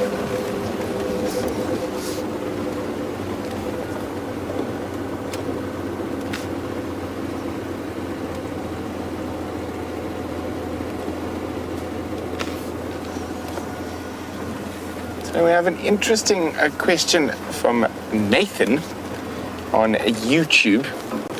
Nathan is wondering, do any of the species in this part of the world have sex for pleasure, or do any of them ingest toxins recreationally? Well, Nathan, that's a very human thing to do, the second part. There's only one species that really has sexual congress for pleasure outside of human beings, and that is used to be called the pygmy chimpanzee, or the bonobo. Now that lives in a very, very confined area. It's a very big confined area between the River Cross and the River Congo in the Democratic Republic of Congo. They are a close relative of human beings, and so unlike chimpanzees, who will fight generally to sort out any problem amongst the social group, bonobos will have sex, and both same-sex sex and orgies and They're very promiscuous little primates, or great apes actually. So bonobo is the only animal I've ever heard of that, apart from dolphins of course as well, but in Africa, that is said to have sexual congress for pleasure. And in terms of using toxins recreationally, no. Certain animals will feed off toxins medicinally. So kudu, baboon, black rhino will eat timbuti and euphorbia, which are highly noxious plant species, to cleanse their system of parasites, so intestinal worms, tapeworms and stuff. They have been known to feed off this very poisonous tree to purge the system, but not, I think, in the way you were thinking, Nathan, and not as an hallucinogenic to go dance around the wilderness, because if you did that, you would probably be eaten by something, a lion or leopard or hyena or cheetah or wild dogs, for that matter. So nothing really takes, I think the only recreational pastime of most of the animals out here is survival.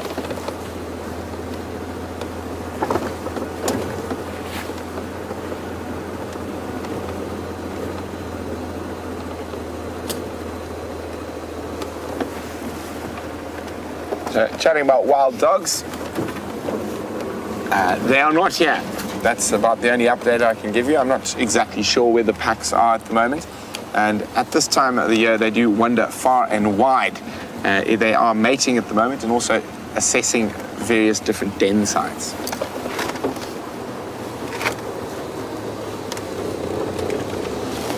So ideally, we want to see them back here in the next couple of weeks, excavating old aardvark burrows.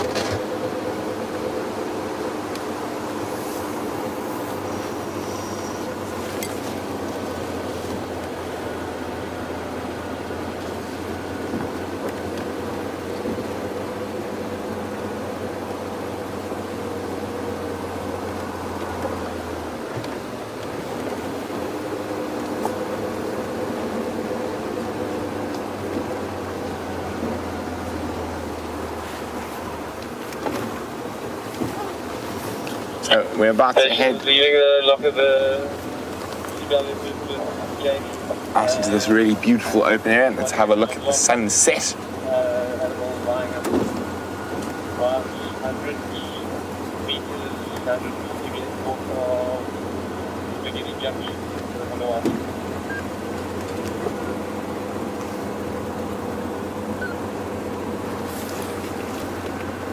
The sun is getting low. It is one of those spectacular times of the day, and I'm very excited about the sun setting because that phantom leopard might start feeding as it gets a bit cooler. And we're just doing a nice little loop. Apart from leopards, it's been very quiet in our wanderings. We saw those buffalo bulls, but I haven't seen any elephants this evening. Very few impala about as well. So with this green flush we're experiencing at the moment, there is a tendency for a lot of the herbivores to spread over a wider area and are less concentrated. But I think give it a month, maybe, yeah, a month and a half, and we're going to start seeing nice concentrations of game again as the water dries up. So there is the sunset without a cloud in the sky.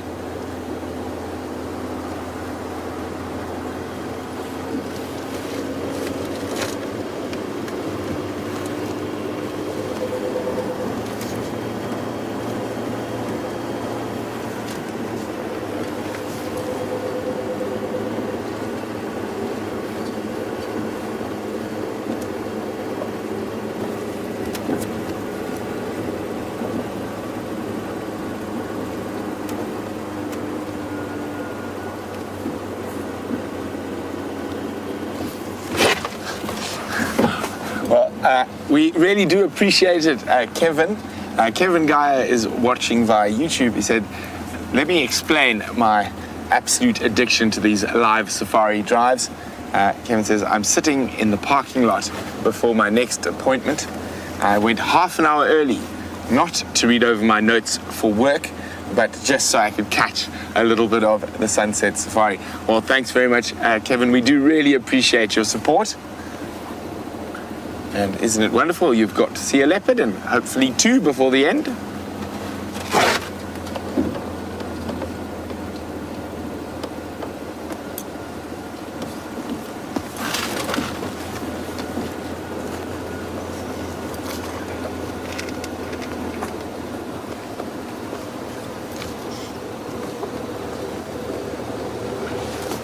So Carlos has posed a very good question. He's wondering about some of these big open areas.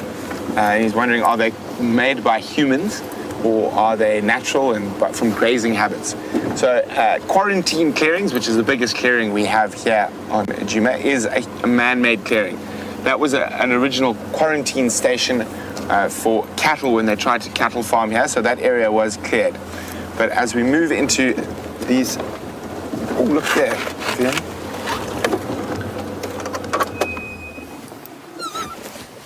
Hello, little steenbokkie. And actually, for me personally, more interesting than that little steenbok, if we come a bit closer to us, Willem. Is he too close? Here we go. A pair of Coqui francolins. Very pretty. And one of the harder francolin species to see. Now, their call sounds, I've heard it described as the sound of rusty bed springs moving vigorously. I'll leave the rest to your imagination. Maybe he might give us a call. It is a good time of day for Coquis to call.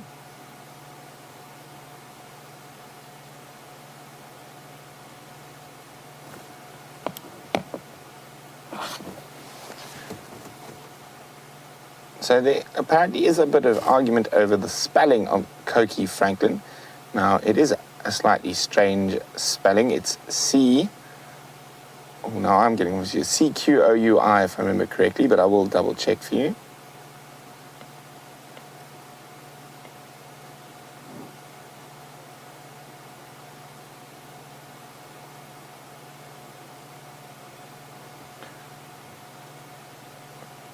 C-O-Q-U-I. Coqui francolin. Oh, there goes the female. Now, the one francolin you can get confused is Coqui and Shelley's, well, the female. So, oh, there goes the male after the lady. And that little steenbokkie, oh, is still sitting there watching this going on. And there we go. That is how they get their name, a steenbok, a brick buck. Because they don't move. Their main form of defense is to keep dead still. And because most predators' eyes are set for movement, that I've actually seen wild dogs run within less than a meter from a steenbok lying flat in the ground and miss it completely. A shame. If you stay staring at them too long, they start to get a little bit self-conscious, like they have been spotted. So we'll just pretend, for his sake, we haven't spotted him and we'll carry on.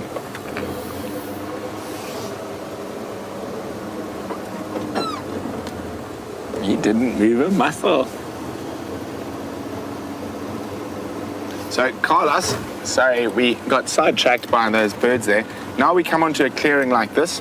Now, Carlos, this is what a natural clearing. You can see it's not completely clear. There are some shrubs and bushes in it. And this is what we call a seep line on a duplex soil. So it's sandy soil on top of clay.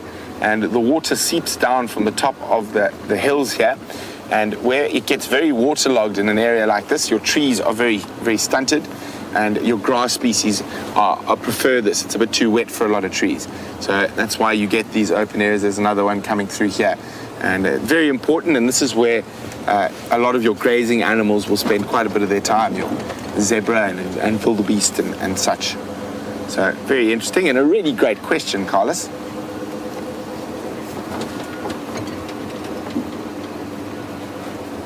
There we go, another edge of a seep line.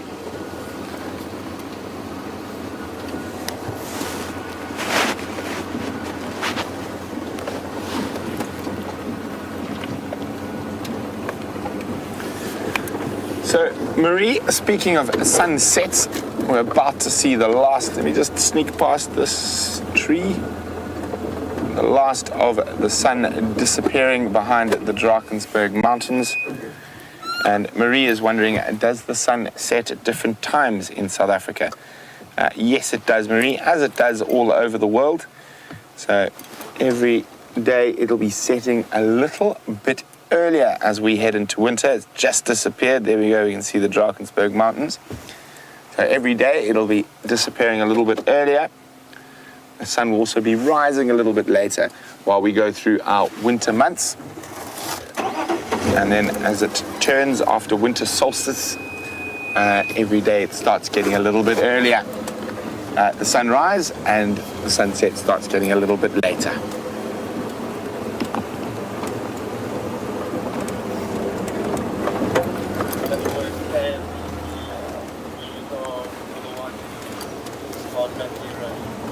So we are about to head into our winter time changes. So me being me, I can't remember all those numbers, but I will double check them for you now, or you can just log into blog, I think, or wildearth.tv's blog, and you can see the time changes there.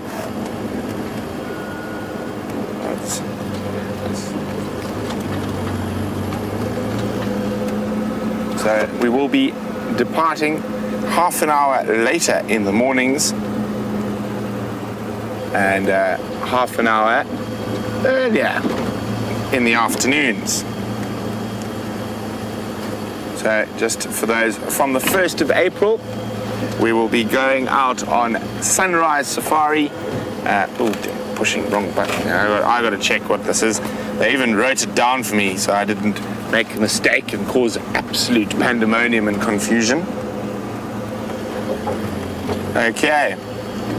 Sunrise safari will be changing to Central African time, 0600 hours to 0900 hours. That is the sunrise safari. Oh, I'm making a hash of this. And then it will be from midnight to 3 a.m. Eastern Standard Time if you're in the eastern part of the United States. And it will be 9 p.m. to midnight Pacific Western Time. And that is the sunrise safari. So 6 a.m. Central African Time to 9 a.m., 12 a.m. to 3 a.m. Eastern Standard, and 9 p.m. to 12 a.m. Pacific Western. Sunset safaris now. It'll be 15:30 to 16:30 Central African Time, and 09:30 a.m. to 12:30 p.m. on Eastern Standard, and it'll be 06:30 a.m. to 09:30 a.m. Pacific Western. So hopefully I didn't cause too much pandemonium or confusion, and we managed to get through that without too much stress. Basically, it just means everything's going to be half an hour later from the 1st of April. I don't know why they just didn't ask me to say that. That sounds a lot simpler to me. I don't know what you guys think.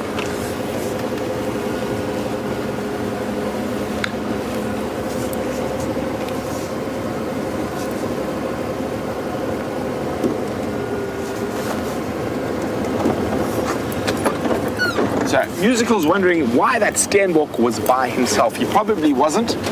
There would have been a female close by. They don't live in herds. They live in monogamous pairs. And they have very small territories that they live in. So there's no need to live in a herd. They don't move around. So they stay within a small area of about 4 acres. And that's where he'll live for his life until he gets eaten by something. And they will be completely monogamous till one party gets eaten, and then they will start actively searching for another mate. Now, monogamous is probably the wrong word, so they will mate for life, they will stay together, but male and female Steenbok, if they happen to find a sneaky bit on the side near the edge of the territory, they will take advantage of that as well. You see line tracks on that road? Yes. Yeah. Male or female lion tracks? Liam thinks he's spotted some lion tracks. I just want to check if it's the Birminghams from a few nights ago or it's fresh tracks.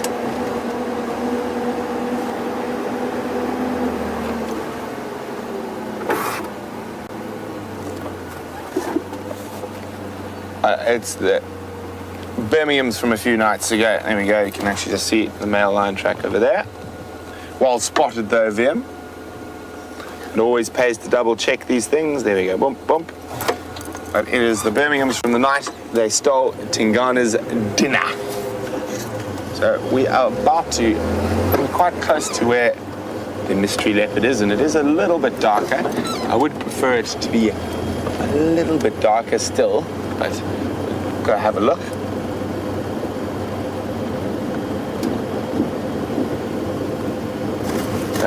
Let's go have a look, and if we got nothing there, we'll just, as we do, send you across to another leopard.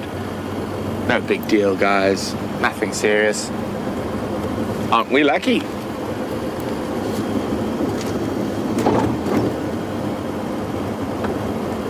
So as it's got cooler as well, you might find he might move out from under the thickets where he's sleeping just to enjoy the cool air of the evening. So fingers crossed we do get a decent visual of him today. We had quite a fantastic visual of him on yesterday's sunset safari, and it's amazing to see that progress, even in that short time, how he became far more relaxed around the vehicles.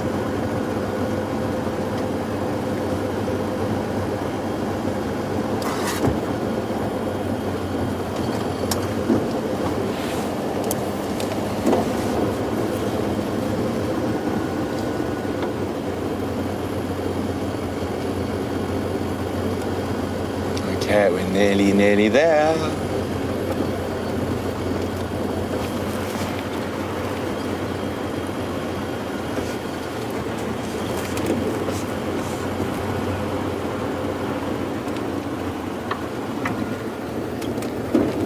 Okay.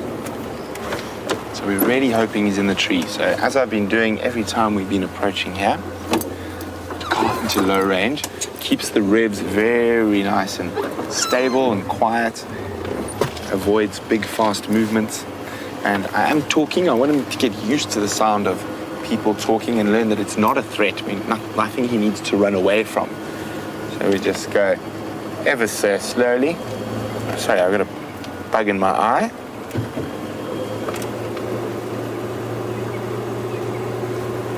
There we go.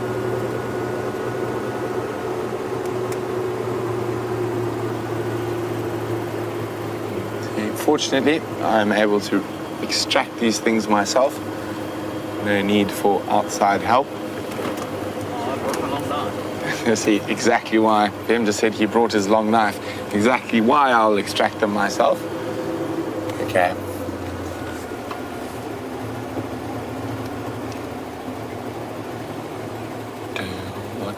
Is he gonna be up in the tree? He is.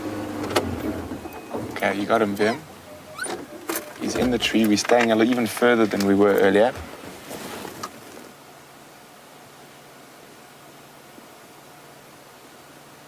There he is. Isn't that spectacular? It is quite far for any sort of real identification features to stick out. But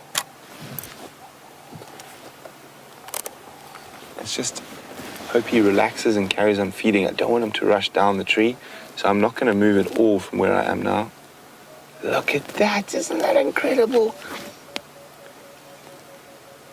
Just to think he was running at high speed from vehicles not even 24 hours, or maybe a little bit more than 24 hours ago.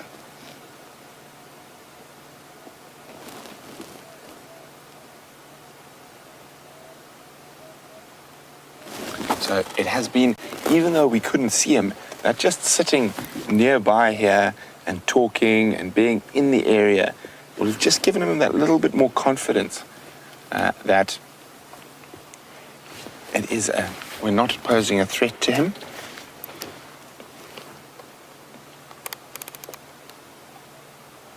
You can just make out the crunching of bones from here.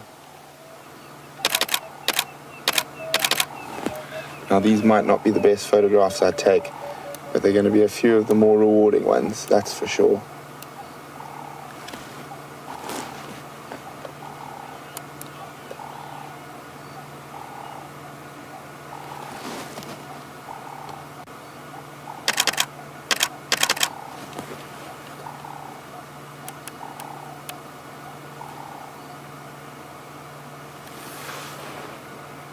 That is incredible.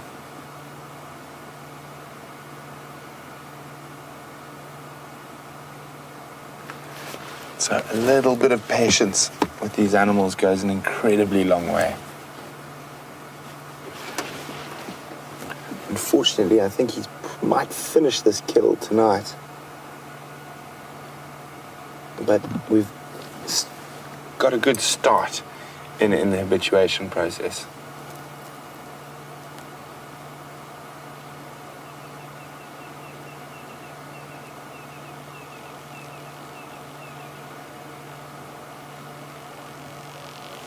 And I know we do have such fantastic viewings of leopards on kills and trees, and this is definitely, in terms of the actual visual, probably not quite up there.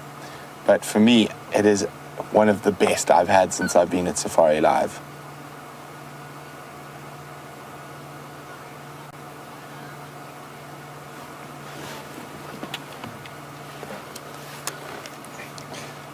Deanna says, I swear I thought I could hear him chewing.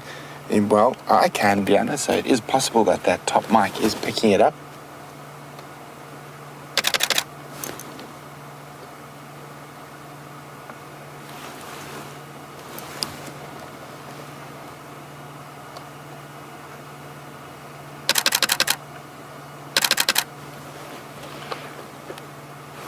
Vim, how do you feel about this? Happy. Vim's very happy. Vim likes filming phantoms. As he said to me, the harder the leopard to film, the better before we headed out today.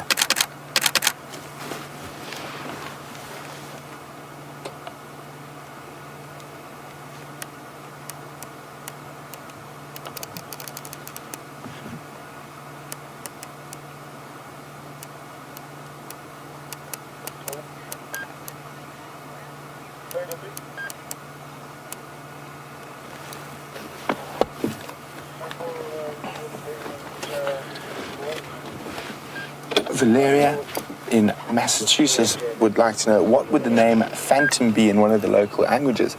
Well, Valeria, I'm going to have to go ask and get back to you. Sorry, I think Aubrey's just looking for me. There we go. Jamie's taking care of it for me. Nothing happening. The trailer is still here in the Milwaukee flat. The only vehicle here. Okay. Can I get the space or still one more file? Look at that, he's relaxing, feeding quite nicely. I'm not going to try go any closer just yet, but once it's darker we might be able to get a little closer. And I have brought along a special thing with us because we don't know where he comes from. So I've got my little poo collector. So this is to collect leopard scat for genetic research. So definitely tomorrow morning, if that carcass is finished completely, I'll come in here and we'll have to scratch around. I'm pretty sure he's defecated quite close to the base of that tree, and hopefully we'll be able to get some scat for DNA and send that off for that ongoing Panthera genetics project.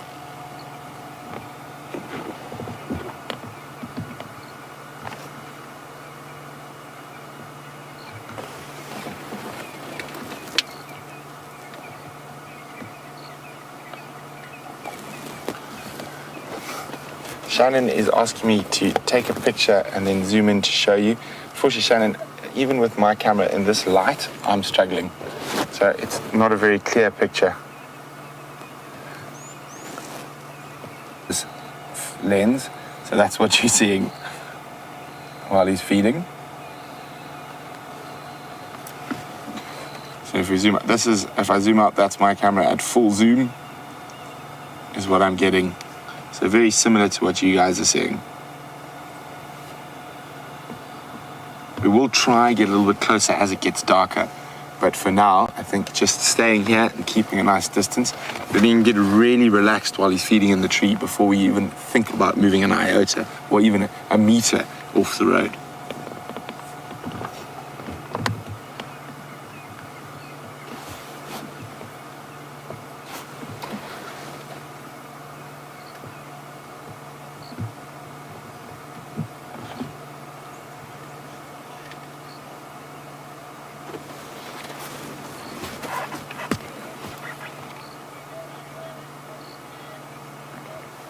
So Anne in Texas is wondering, is it instinctual for leopard to carry their kills up trees, or they're taught by their mother?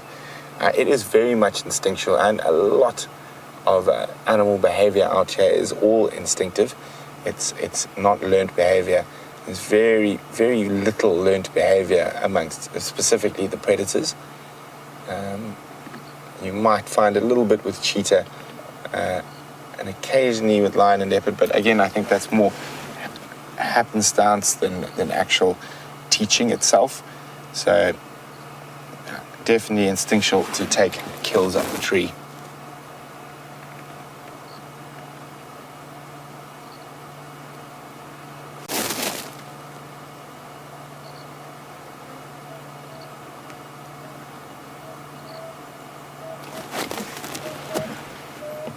So he's feeding nicely now, and he's definitely feeling more secure as it gets darker.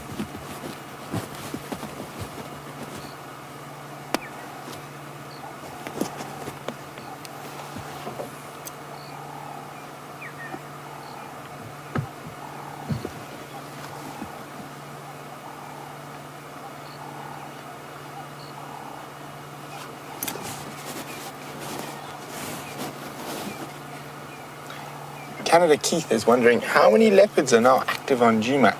Well, let me do the numbers. Karula, Shadow, Tingana, Mvula. This young male. I think that's about it. We do occasionally get other leopards wandering through, but not regularly. Even Mvula is sort of on the edges.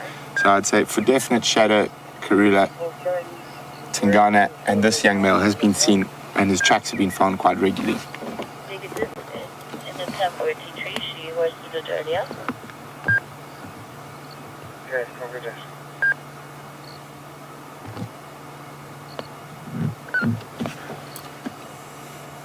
What's your position?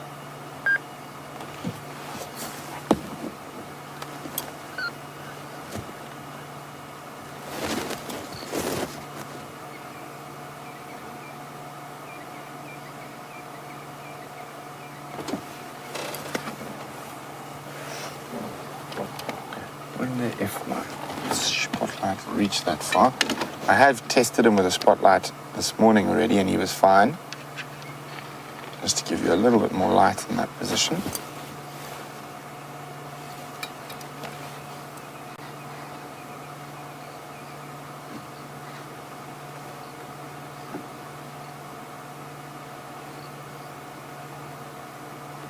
Look at that.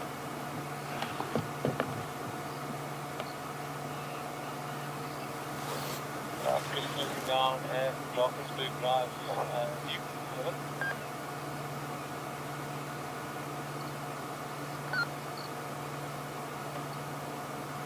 Just repositioning so you can feed on it better.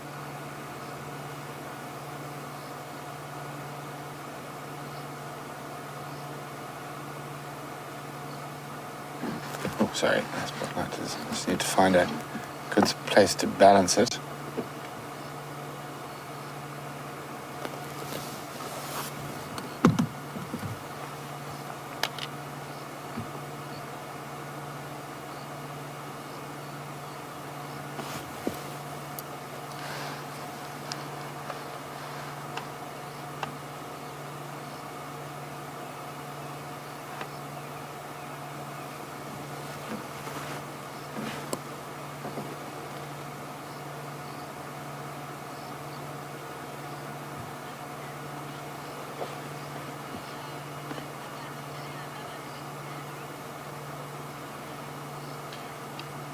So BJ, I was wondering, is this unknown leopard in another leopard's territory?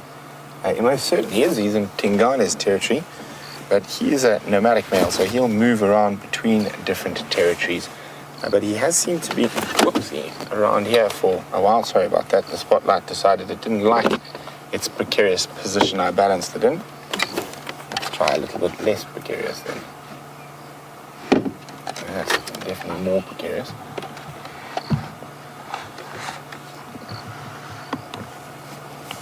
So I'm trying to balance it. There we go. To the right. Oh yeah, I think we got it now. Verum was trying to catch me looking silly while I was trying to balance spotlights.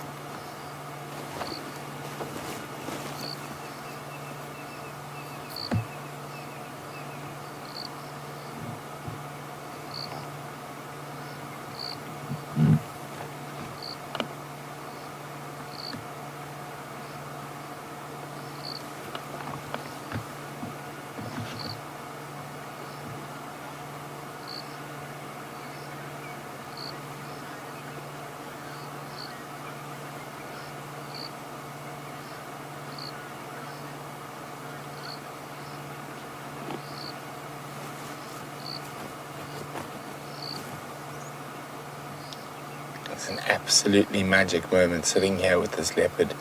The sun's going down. He definitely knows we're here. He's listening to me, but he's chosen to ignore, and he's just carrying on feeding. So he is still quite far away from us. Oh, look at that. He might jump with the kill to move it into a better place.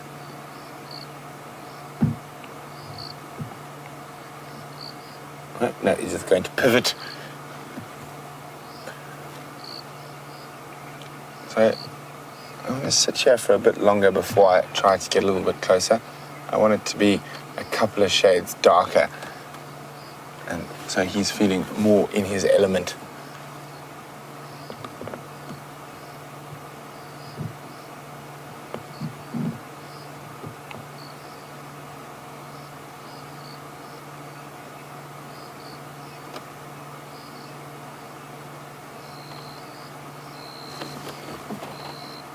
See, now he's actually turned his back to us.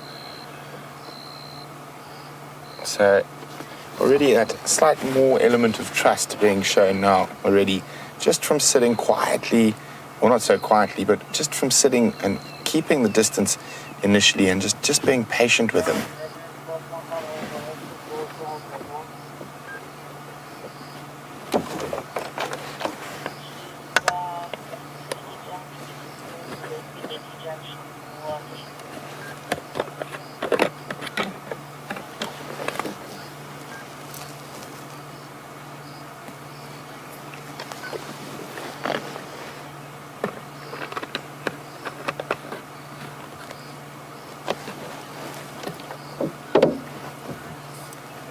Well, Desert Eagle, who's a new viewer on YouTube, welcome. And it says, hey Brent, is this live? You're getting a bit close to that leopard. This can't be live. Well, Desert Eagle, we're not close to a leopard yet. We're busy habituating this guy. He's not used to game drive vehicles. And so, sorry, as well, we are very much live. So you're watching this leopard while I sit next to him. And in a little while, you'll see how close we can get to a leopard that's been fully habituated. Because Jamie has got the dominant female leopard from this area at the moment. And she's also got a kill, probably about 2.5 kilometers from where we're sitting right now.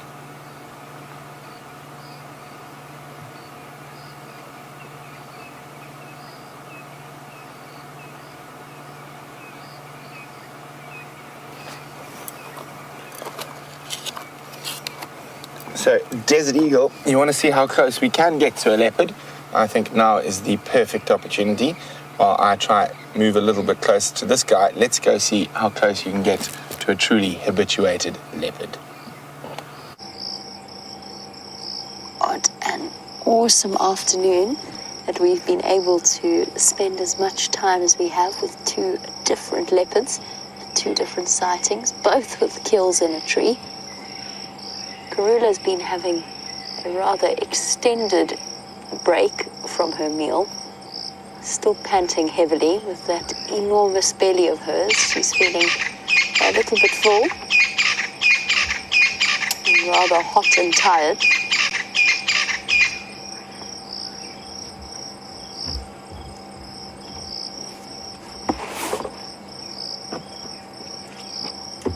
So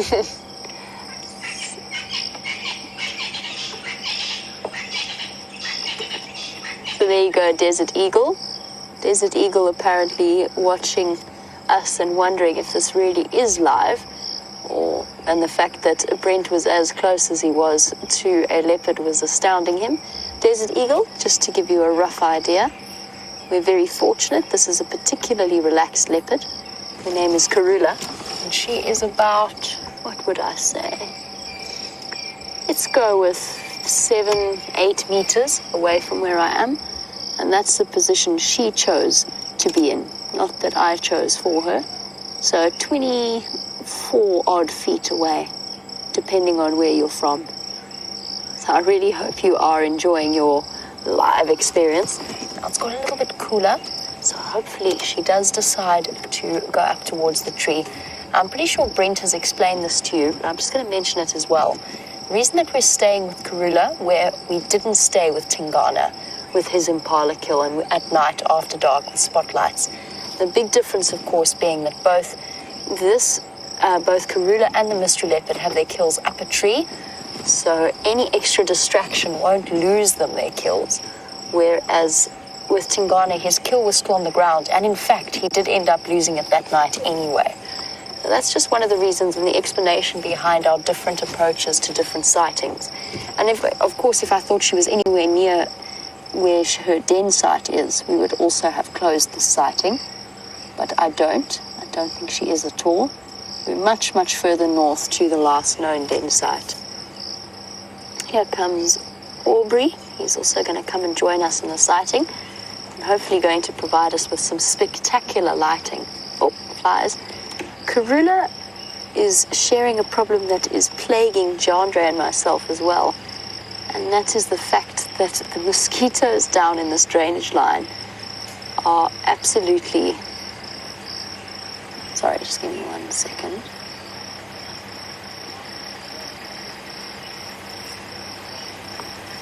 Just making sure that the light isn't blinding Aubrey.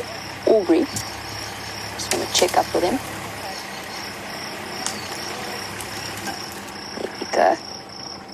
So, yes, the mosquitoes down here are definitely out in full force, and that is the problem. Well, that's what's plaguing her. Aubrey, is my light okay, or is it blinding your guests?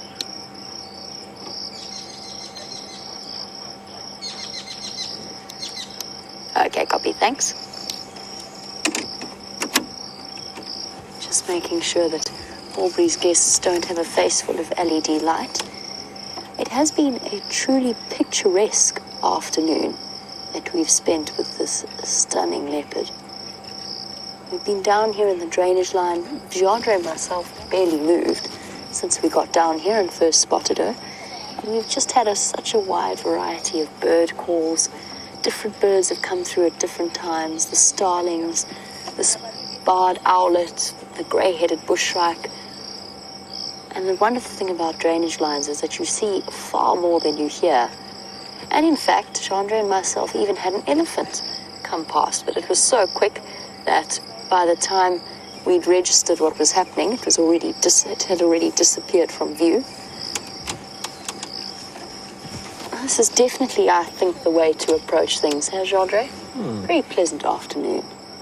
Sitting in a drainage line, plenty of shade. Leopard on hand.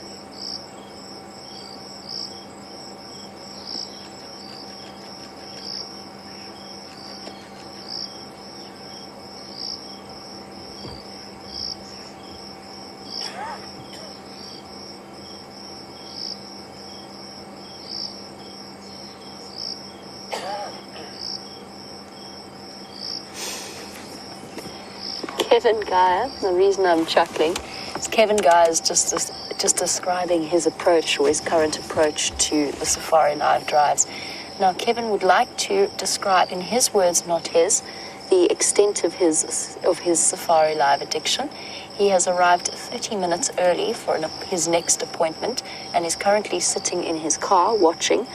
And he arrived 30 minutes early, not so that he could prepare for the meeting, but so that he could watch a little bit of our show instead. Well, Kevin, I'm very, very happy to hear that. And I'm glad that we've been able to provide you with something wonderful to look at in those 30 minutes before your appointment. There's no better mood setter, I think, than spending time with these magnificent animals. And speaking of spending time with magnificent animals, I think Brent has managed to get a little bit closer to our mystery leopard. Let's go and have a look. Look at this, guys. We're so much closer, and he's almost giving us the quintessential leopard silhouette. And look at that, he's still feeding. We're probably wait for it, here it comes, the back of the leopard ears in the fork of the tree with the fading light behind him. There it is. Isn't this amazing? Just that little bit of patience has really paid off with this guy. We're now probably 50% closer than where we were. And we're just going to enjoy him as a silhouette for now before we pop the spotlight on.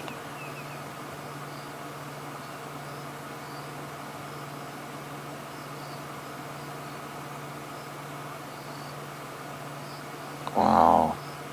I am in awe at the moment. Incredibly special moment.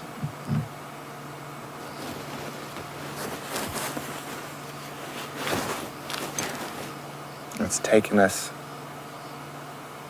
3 drives. This is the 4th, which is really great. It means there's definite potential for this leopard. It seems like he heard me.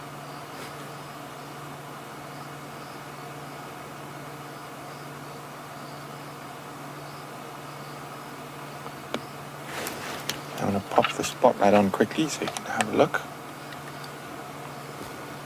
Now you can see how much closer we are to him. We can actually see him, and when he turns his face, we might actually get some decent screenshots and photographs that we might be able to get some IDing features of this guy.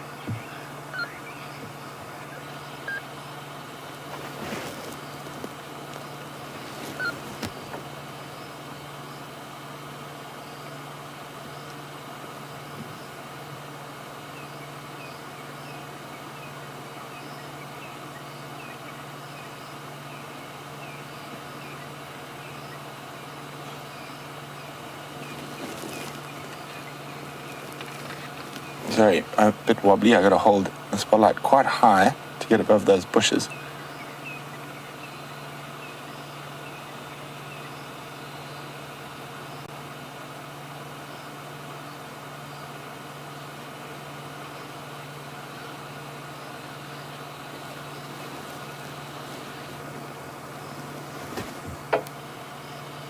Wow, isn't this magnificent? Now, where have you come from, mister?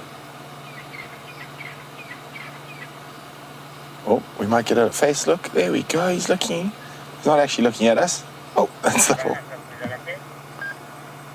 There we go. Maybe he's a bit older than we initially thought. It's difficult to say. I hope you guys are getting some incredible shots. Oh, look at that. Look at that. See, he doesn't have that big developed dewlap like Tingana, so a little bit younger, but he is going to be a big boy.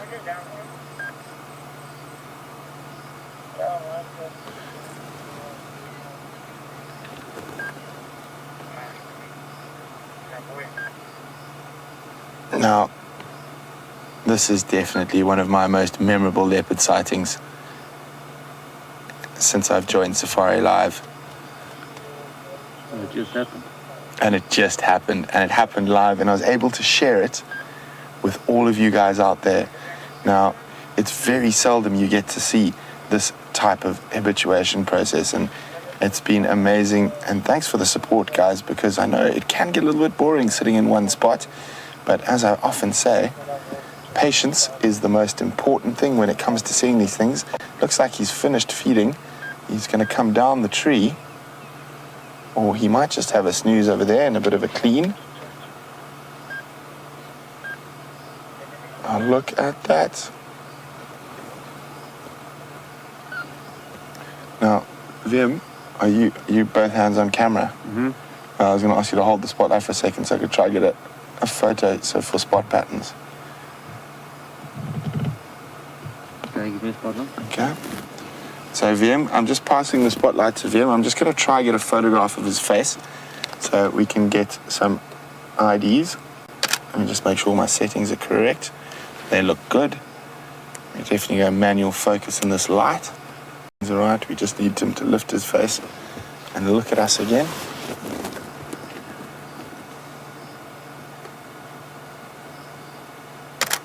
Come on, mister. I know you're cleaning, but still.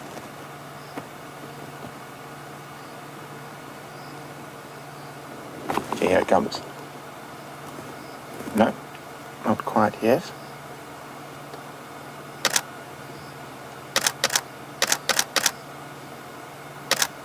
Well, we're definitely getting the one side of his face. Now we just need the other.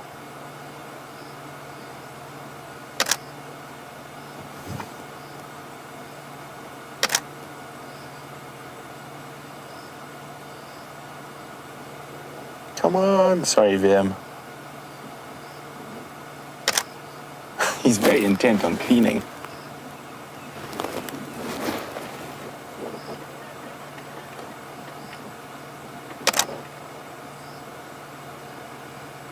Okay, come on, come on. Enough flicking of paws. We just want one shot of your pretty face.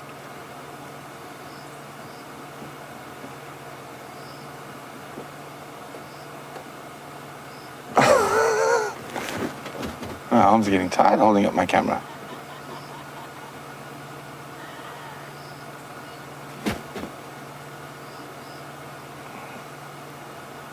Oh yeah, I think it's coming, Vim.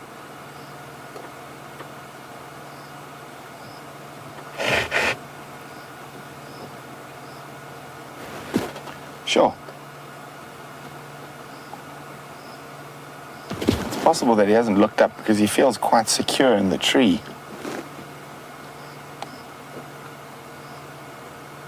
So normally, even with a bout of licking like this, often just look up and check around. Oh, and then I'm sleeping. Here it comes. Oh no, he's still cleaning.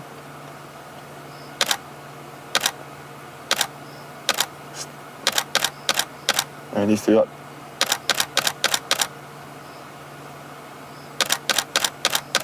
There we go. You are stunning. Okay,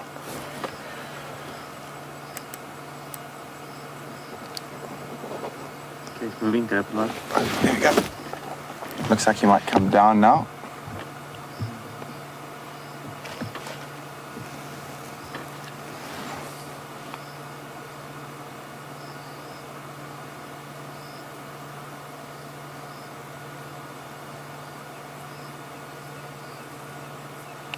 What a beauty.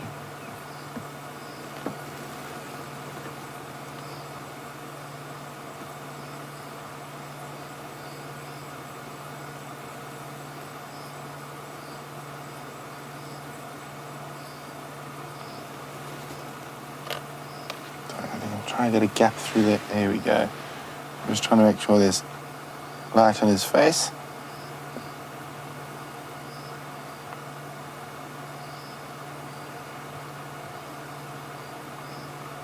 He's going to come down the tree. And I've lost sight of him now. Oh, there's his tail. I just saw his tail disappear. Now, he might head off for a drink now, or he might just lie down there. Now, we've had such a fantastic sighting. I don't want to put any more pressure on him tonight. And I'm just hoping he's going to give us that one more morning with him. But very exciting. Let's have a quick look here.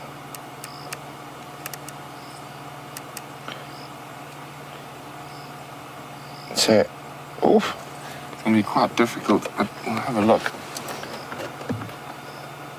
So he looks like he's a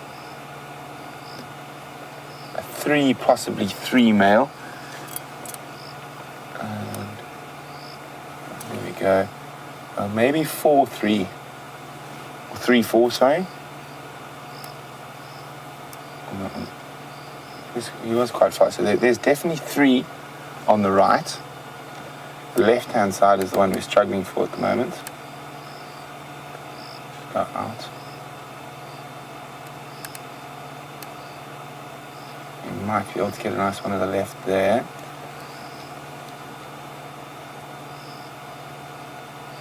There we go. I think he's a 3-3. Isn't that spectacular? You can see he doesn't have that big developed dewlap like Tingana yet, but notice he's got a very distinct right ear as well. Let's just zoom in there. It looks like a little nick off the top. But that is awesome. So exciting. Yay! So even if he's not here tomorrow morning, we will be here to see if we can collect some of his feces. I'm just gonna... Oh, he's actually watching us. He's come a bit closer to us. You see him there, Vim? I might have to move, but he's still cleaning. He's actually come closer to us. There he is. Maybe with the darkness, he's feeling a bit more brave. And there we go. You can actually see that little kink in his ear I was talking about there through the gap. About all we can see. Since he's come closer to us, I'm going to just try start the vehicle. And so I'm just going to keep my eyes on him when I start. And he's just cleaning at the moment.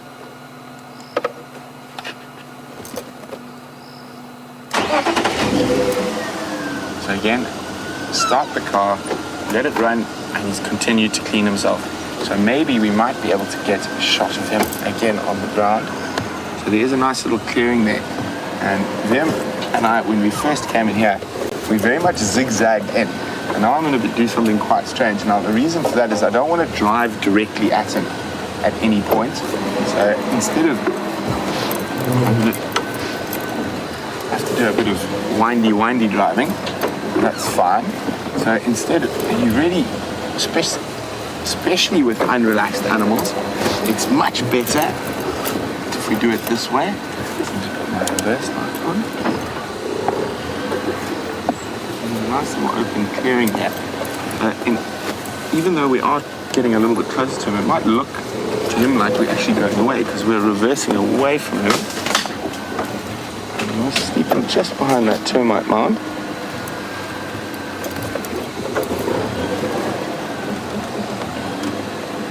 Look at that. This is amazing. I'm just going to try and get us on. I'm just going to try and sneak us out into the right spot here. But he hasn't moved while we've been moving. So he's just behind here. How much? Yeah, that's about the end backwards. So it does seem quite awkward the way I'm driving, but I'm just trying to ensure we don't drive directly at him.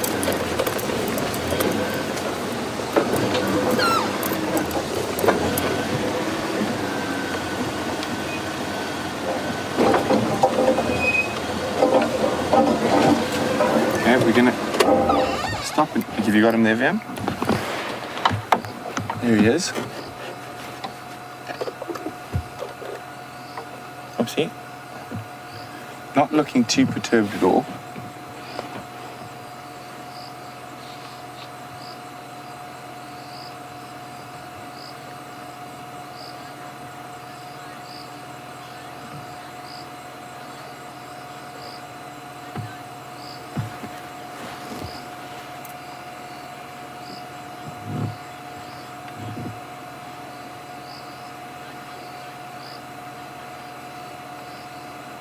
Look at this, isn't this special?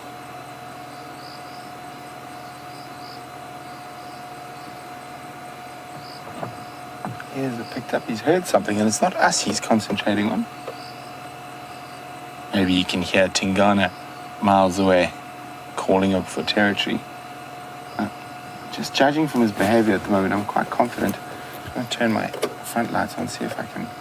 There is a place where we can maybe try get a view of him where he's not behind so much grass.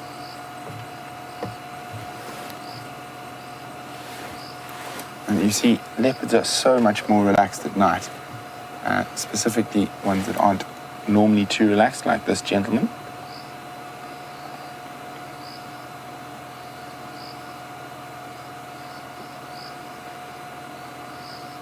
Hey, big boy.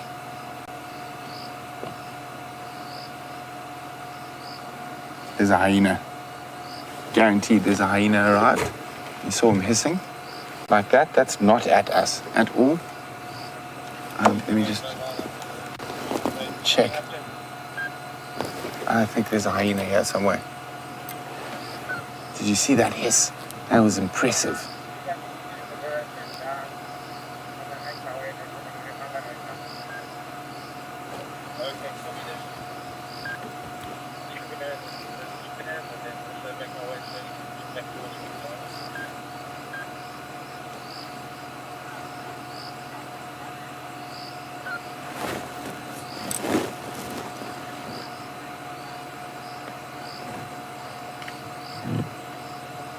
Thanks, Wayne, and many others who say this process of habituation has been completely fascinating. Well, it's so nice. I mean, he's not the most unrelaxed leopard I've ever worked with, but it is great to see such progress in such a short time. I do think there is something that he's hissing at, and it's definitely not us. Okay, so now another very important thing, we're not going to move when he's moving.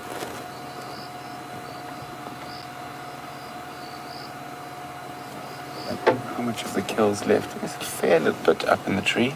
Sorry, there's a branch in front for you guys.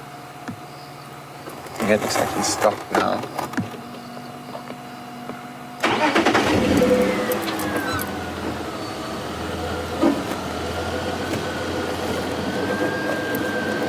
There we go, I told you. I knew it. Howard's here. So that's exactly what he was hissing at. Coming to pick up the scraps. I'm just going to see, there he is. There. Sorry, I wasn't watching my monitor. I'm just so focused on. He's lying just there behind those bushes and just catch his eye every now and then.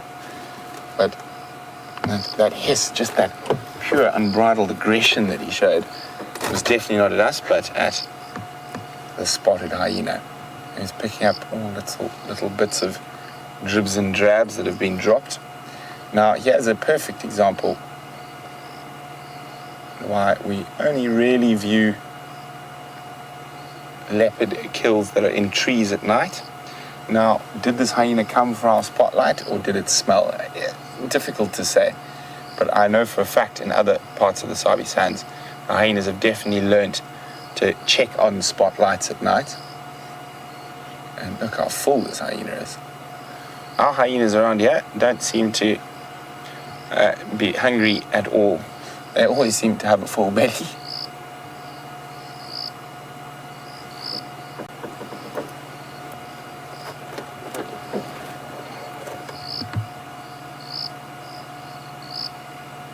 We're picking up all the little bits and pieces that have been dropped while the leopard is feeding.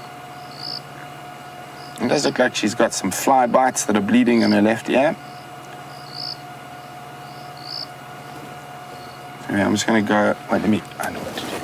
I'll put that one on the hyena so I can check on the leopard.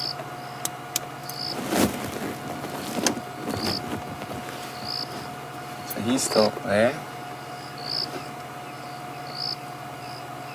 And not too much of the carcass left. Maybe enough for one more morning with this guy.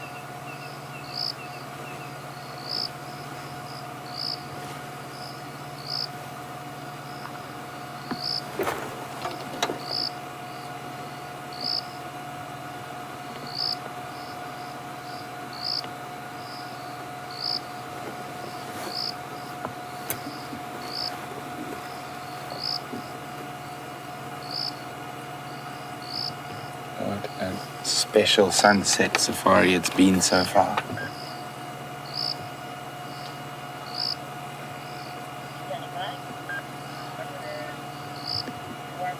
100% know. I can get it here. So, Desert Eagle, our new viewer from this afternoon, says, this guy, I assume referring to me, said he knew there was going to be a hyena there, and then there was a hyena. Well, fortunately, the leopard told me. I just saw that snarl, and that type of aggression with leopards is generally reserved for the scavenging spotted hyena. Yes, you, miss. Let's see, he's lying down. He's fast asleep. There's not too worried about the hyena. His meat is safely up in the tree.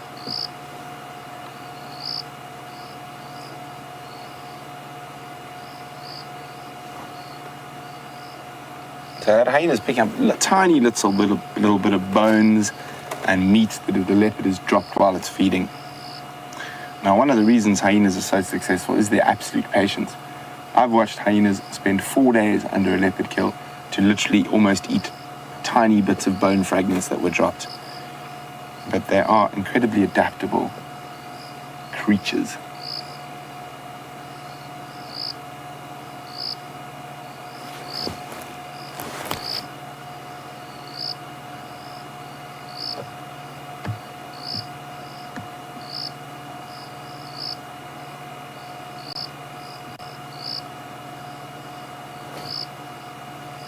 I'm just going to check where he is again. See no more.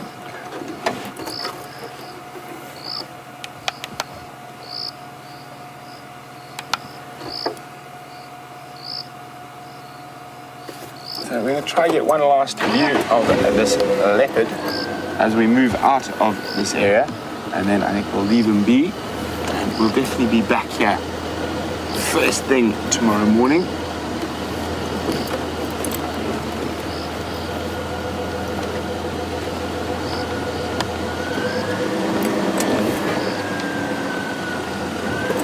Let's just try and get one last glimpse. So obviously he could be a little bit more nervous, but you just saw from that snarl he's far more focused on the hyena being here than on us now.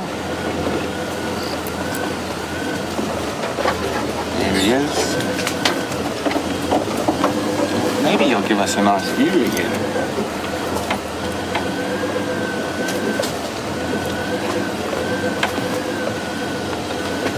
How's that, Ben?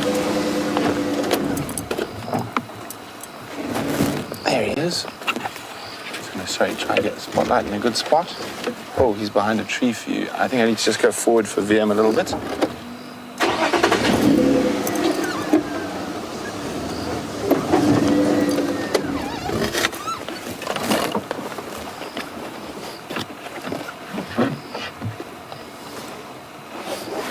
Sorry guys, it's a bit awkward because VM's behind me and I'm not in the best spot.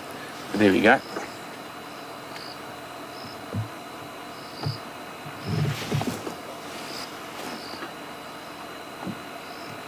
So he's now only about, what do you say, VM 15? Maybe 20. 20 meters from us. And just to think how far we started off viewing him from. Now, during the day, we're probably not going to get this close to him, but we'll definitely be able to get closer than we did on the first day.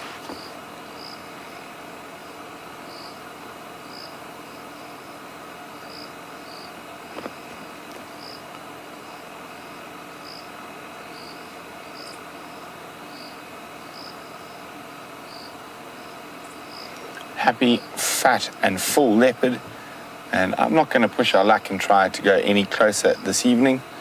Maybe in the next time we come across him, he'll let us come a little closer. Fingers crossed. But what a spectacular couple of days it's been with this leopard. And a couple of drives, and isn't this a fantastic culmination? But we're going to leave him be. Keep hissing at the hyenas, big boy. And hopefully we'll see you bright and early on tomorrow's sunrise safari. In the meantime, let's go see how the Queen of Djuma is faring with Jamie. This is so exciting this afternoon to have had that experience and to have got that leopard to the point where he is so relaxed. In the meantime, the queen is starting to show signs of stirring from her grassy throne and moving off towards the kill. Or was that perhaps just a false alarm? She's still very hot and very full and quite happy to just enjoy some relaxation. And the drainage line wall with all of its thick soft grass is a perfect spot for her to lie. And she's picked a good spot as well to have this kill. There's lots and lots of water close by. There's a whole series of pans on our western side, and actually our eastern side, sorry, there's quite a few of them. So whenever she decides she wants to go and have a drink, there will be easily available water.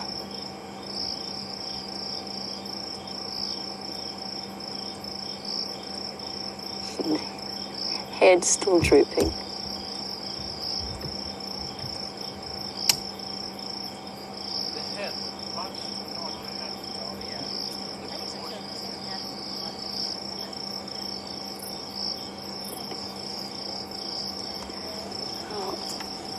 Blair, who is watching in British Columbia, Blair wanted to just know a little bit about how you spell Karula, since there's been there's been a little bit of a disagreement about it.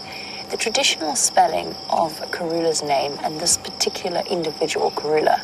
Now, I've encountered one or two animals called Karula in my life, but this particular individual, tradition sort of dictates it's spelled Karula. The difference being that that's not actually how it would be phonetically spelled. It is not an English word. It is a word meaning peace from the local languages, or peaceful. And according to the phonetics of the way that you would spell that in that language, it would be Kurula. So that's where the confusion is setting in. That, in fact, is the technically correct spelling. But the Karula with an A is the spelling that's been adopted from the beginning of her life. So I think probably if we're going to choose, just let's stick with what we know, Karula. And the meaning is the same. I mean, whenever you say Karula, we know exactly which leopard we mean. Oh, getting so dozy. And bear in mind, of course, exhausted. Bear in mind that a lot of the local languages have different approaches to spelling in different dialects. So something that might be spelled one way in one language, just a couple of 100 meters or 100 kilometers down the road could be spelled completely differently. Whoop. I'm not sure how clearly you heard that thunk of the dung beetle that just decided to join us on the bonnet. It crashed. It's amazing how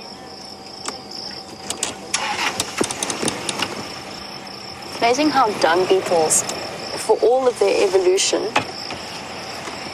they haven't evolved a suitable landing mechanism. Oh, tunneling under my fingers. It's incredible how strong they are. Oh, he's pushing up against me. Shame, buddy.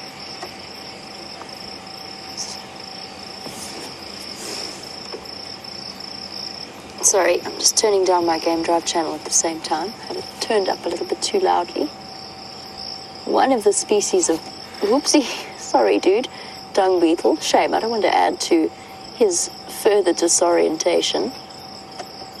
So I'm going to let him be on his way. Look at the spines all over his feet for gripping.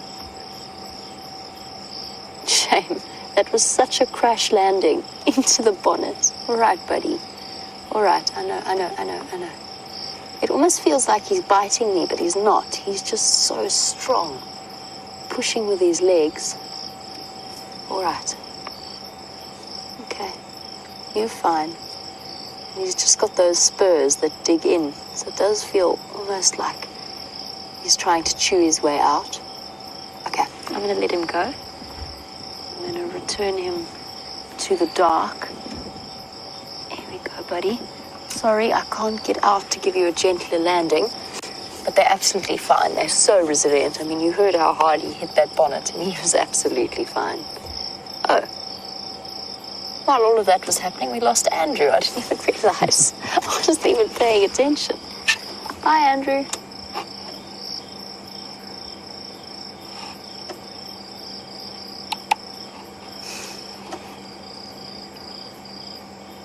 Alexandra and myself were actually sitting in complete pitch darkness while you were with Brent, just due to the fact that with all of our rain that we've had, it has certainly brought a variety of insect life that we haven't otherwise seen this season, and that includes dung beetles, moths, and as I mentioned earlier, the mosquitoes. And it feels as though Chandra and myself have been gaining a new bite per minute, if not 2 new bites per minute. I'm not sure which of us is winning here, but definitely have incredibly itchy toes and ankles, which is the spot that they love. They've been plaguing Karula as well. And mosquitoes can and do feed off other animals apart from humans. Let's give it a bit more light. There we go.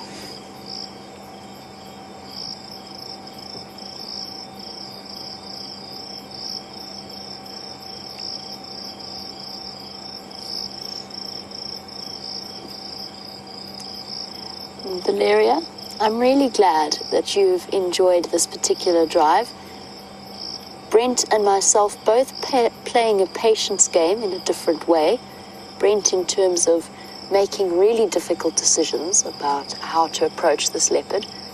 And we're so fortunate to have someone with that level of experience in doing stuff just like that.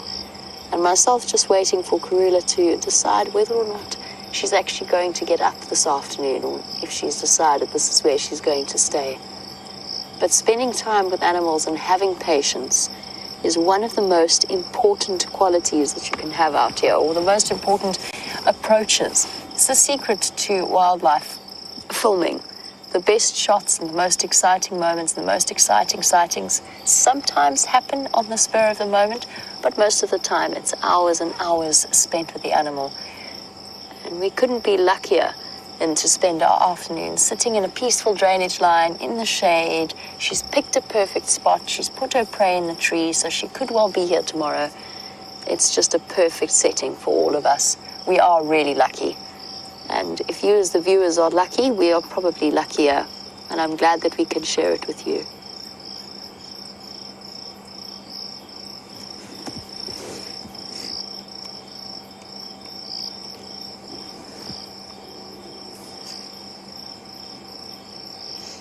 Now, my next step is to figure out how I'm going to get out of here.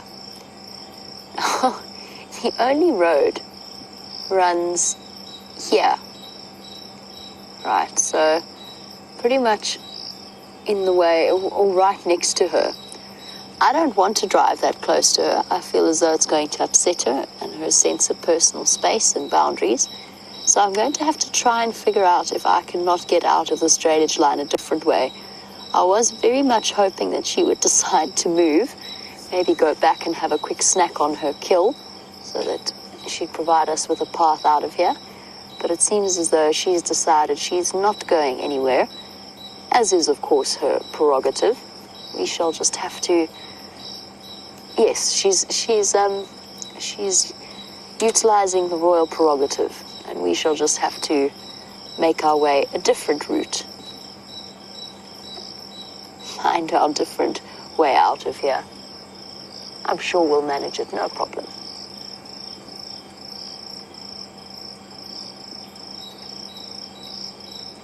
Hopefully, this morning, we should be able to come back and find her, same place as she is now.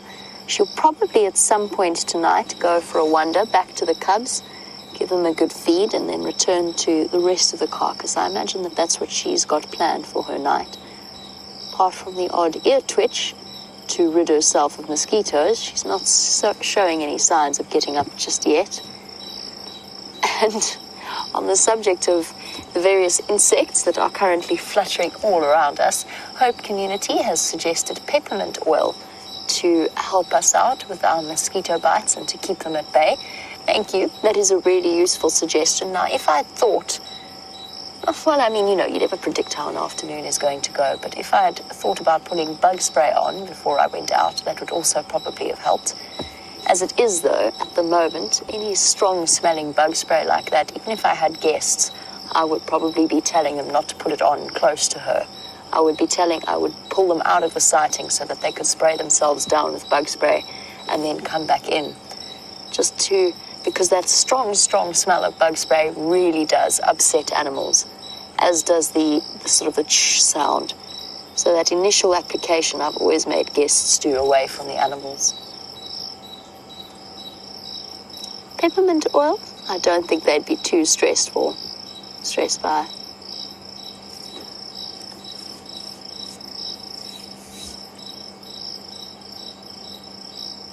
I'm gonna have to go and find some peppermint oil to put on my itchy bites. Luckily for me, mosquito bites don't stay itchy for too long.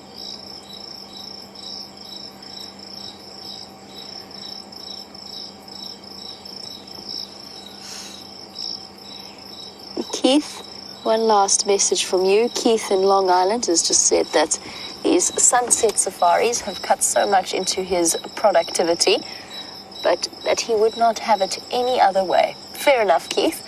I'm fortunate in that this is me being productive. This is my productivity for the day. I think that's I wouldn't have it any other way either. We've been so incredibly lucky to have spent the afternoon, and I'm really thrilled because it's been a long time since I've seen the Queen of Djuma, or it's certainly felt like a long time since I've had a nice long sighting with her. So to be able to spend this amount of time with her is really very special, and I'm very excited to start again and find her once again on the sunrise safari tomorrow. You'll just have to tune in and see if she's managed to squeeze the rest of the Inyala in overnight or if she has to come back. Well, we're drawing to the close of another beautiful afternoon in the African bush. I'm just going to say a big thank you to Jean-Ray for all of his wonderful camera work, and to Jerry in final control. And I'm also going to say goodbye to you all on behalf of Brent and Viam, and to say thank you on their behalf. They're just heading back to camp now. So have a wonderful day wherever you are in the world, and thank you so much for your questions and your comments. We really do appreciate it. I'm going to leave you with one last view of a sleepy, curled, spotty cat.